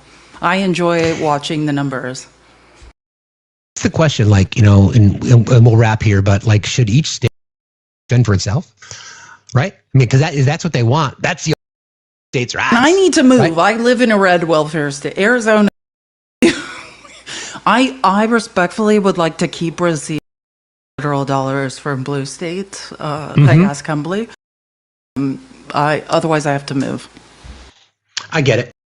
Was wanting to engage in debate, but I think it was necessary because there was some about Andrew said about myself and Felice that I kind of wanted to address. He wasn't just that he was incredibly disingenuous and insincere about his conversation, inability to be logically consistent and or objective. We carried him for a while, but I appreciate you guys hanging in. I just want to say, Robin, thank you so much for the $10. You said love your reports and your big brain. I really appreciate $10 on Cash App, and then I feel like, in April, a super sticker on YouTube, and I appreciate it for the cute dog. And I just wanted to say thank you guys so much for being so supportive on Monday board. I know it's early in the show. We totally enjoy it, and we're gonna figure out ways to work together, and maybe we'll have more of these conversations. Like you said, I think they're important in a way, and I enjoy being here. So yeah, well, it's just imagine what is really, I debate with myself, is it kind of dissonance? Because it's fascinating to watch that, it's like they just can't follow that line of logic anymore. You know what I'm saying? Yeah. It's fascinating to watch where it's just nope. I refuse to be logical from here. I would have to admit that I'm in is wrong. I've reached my.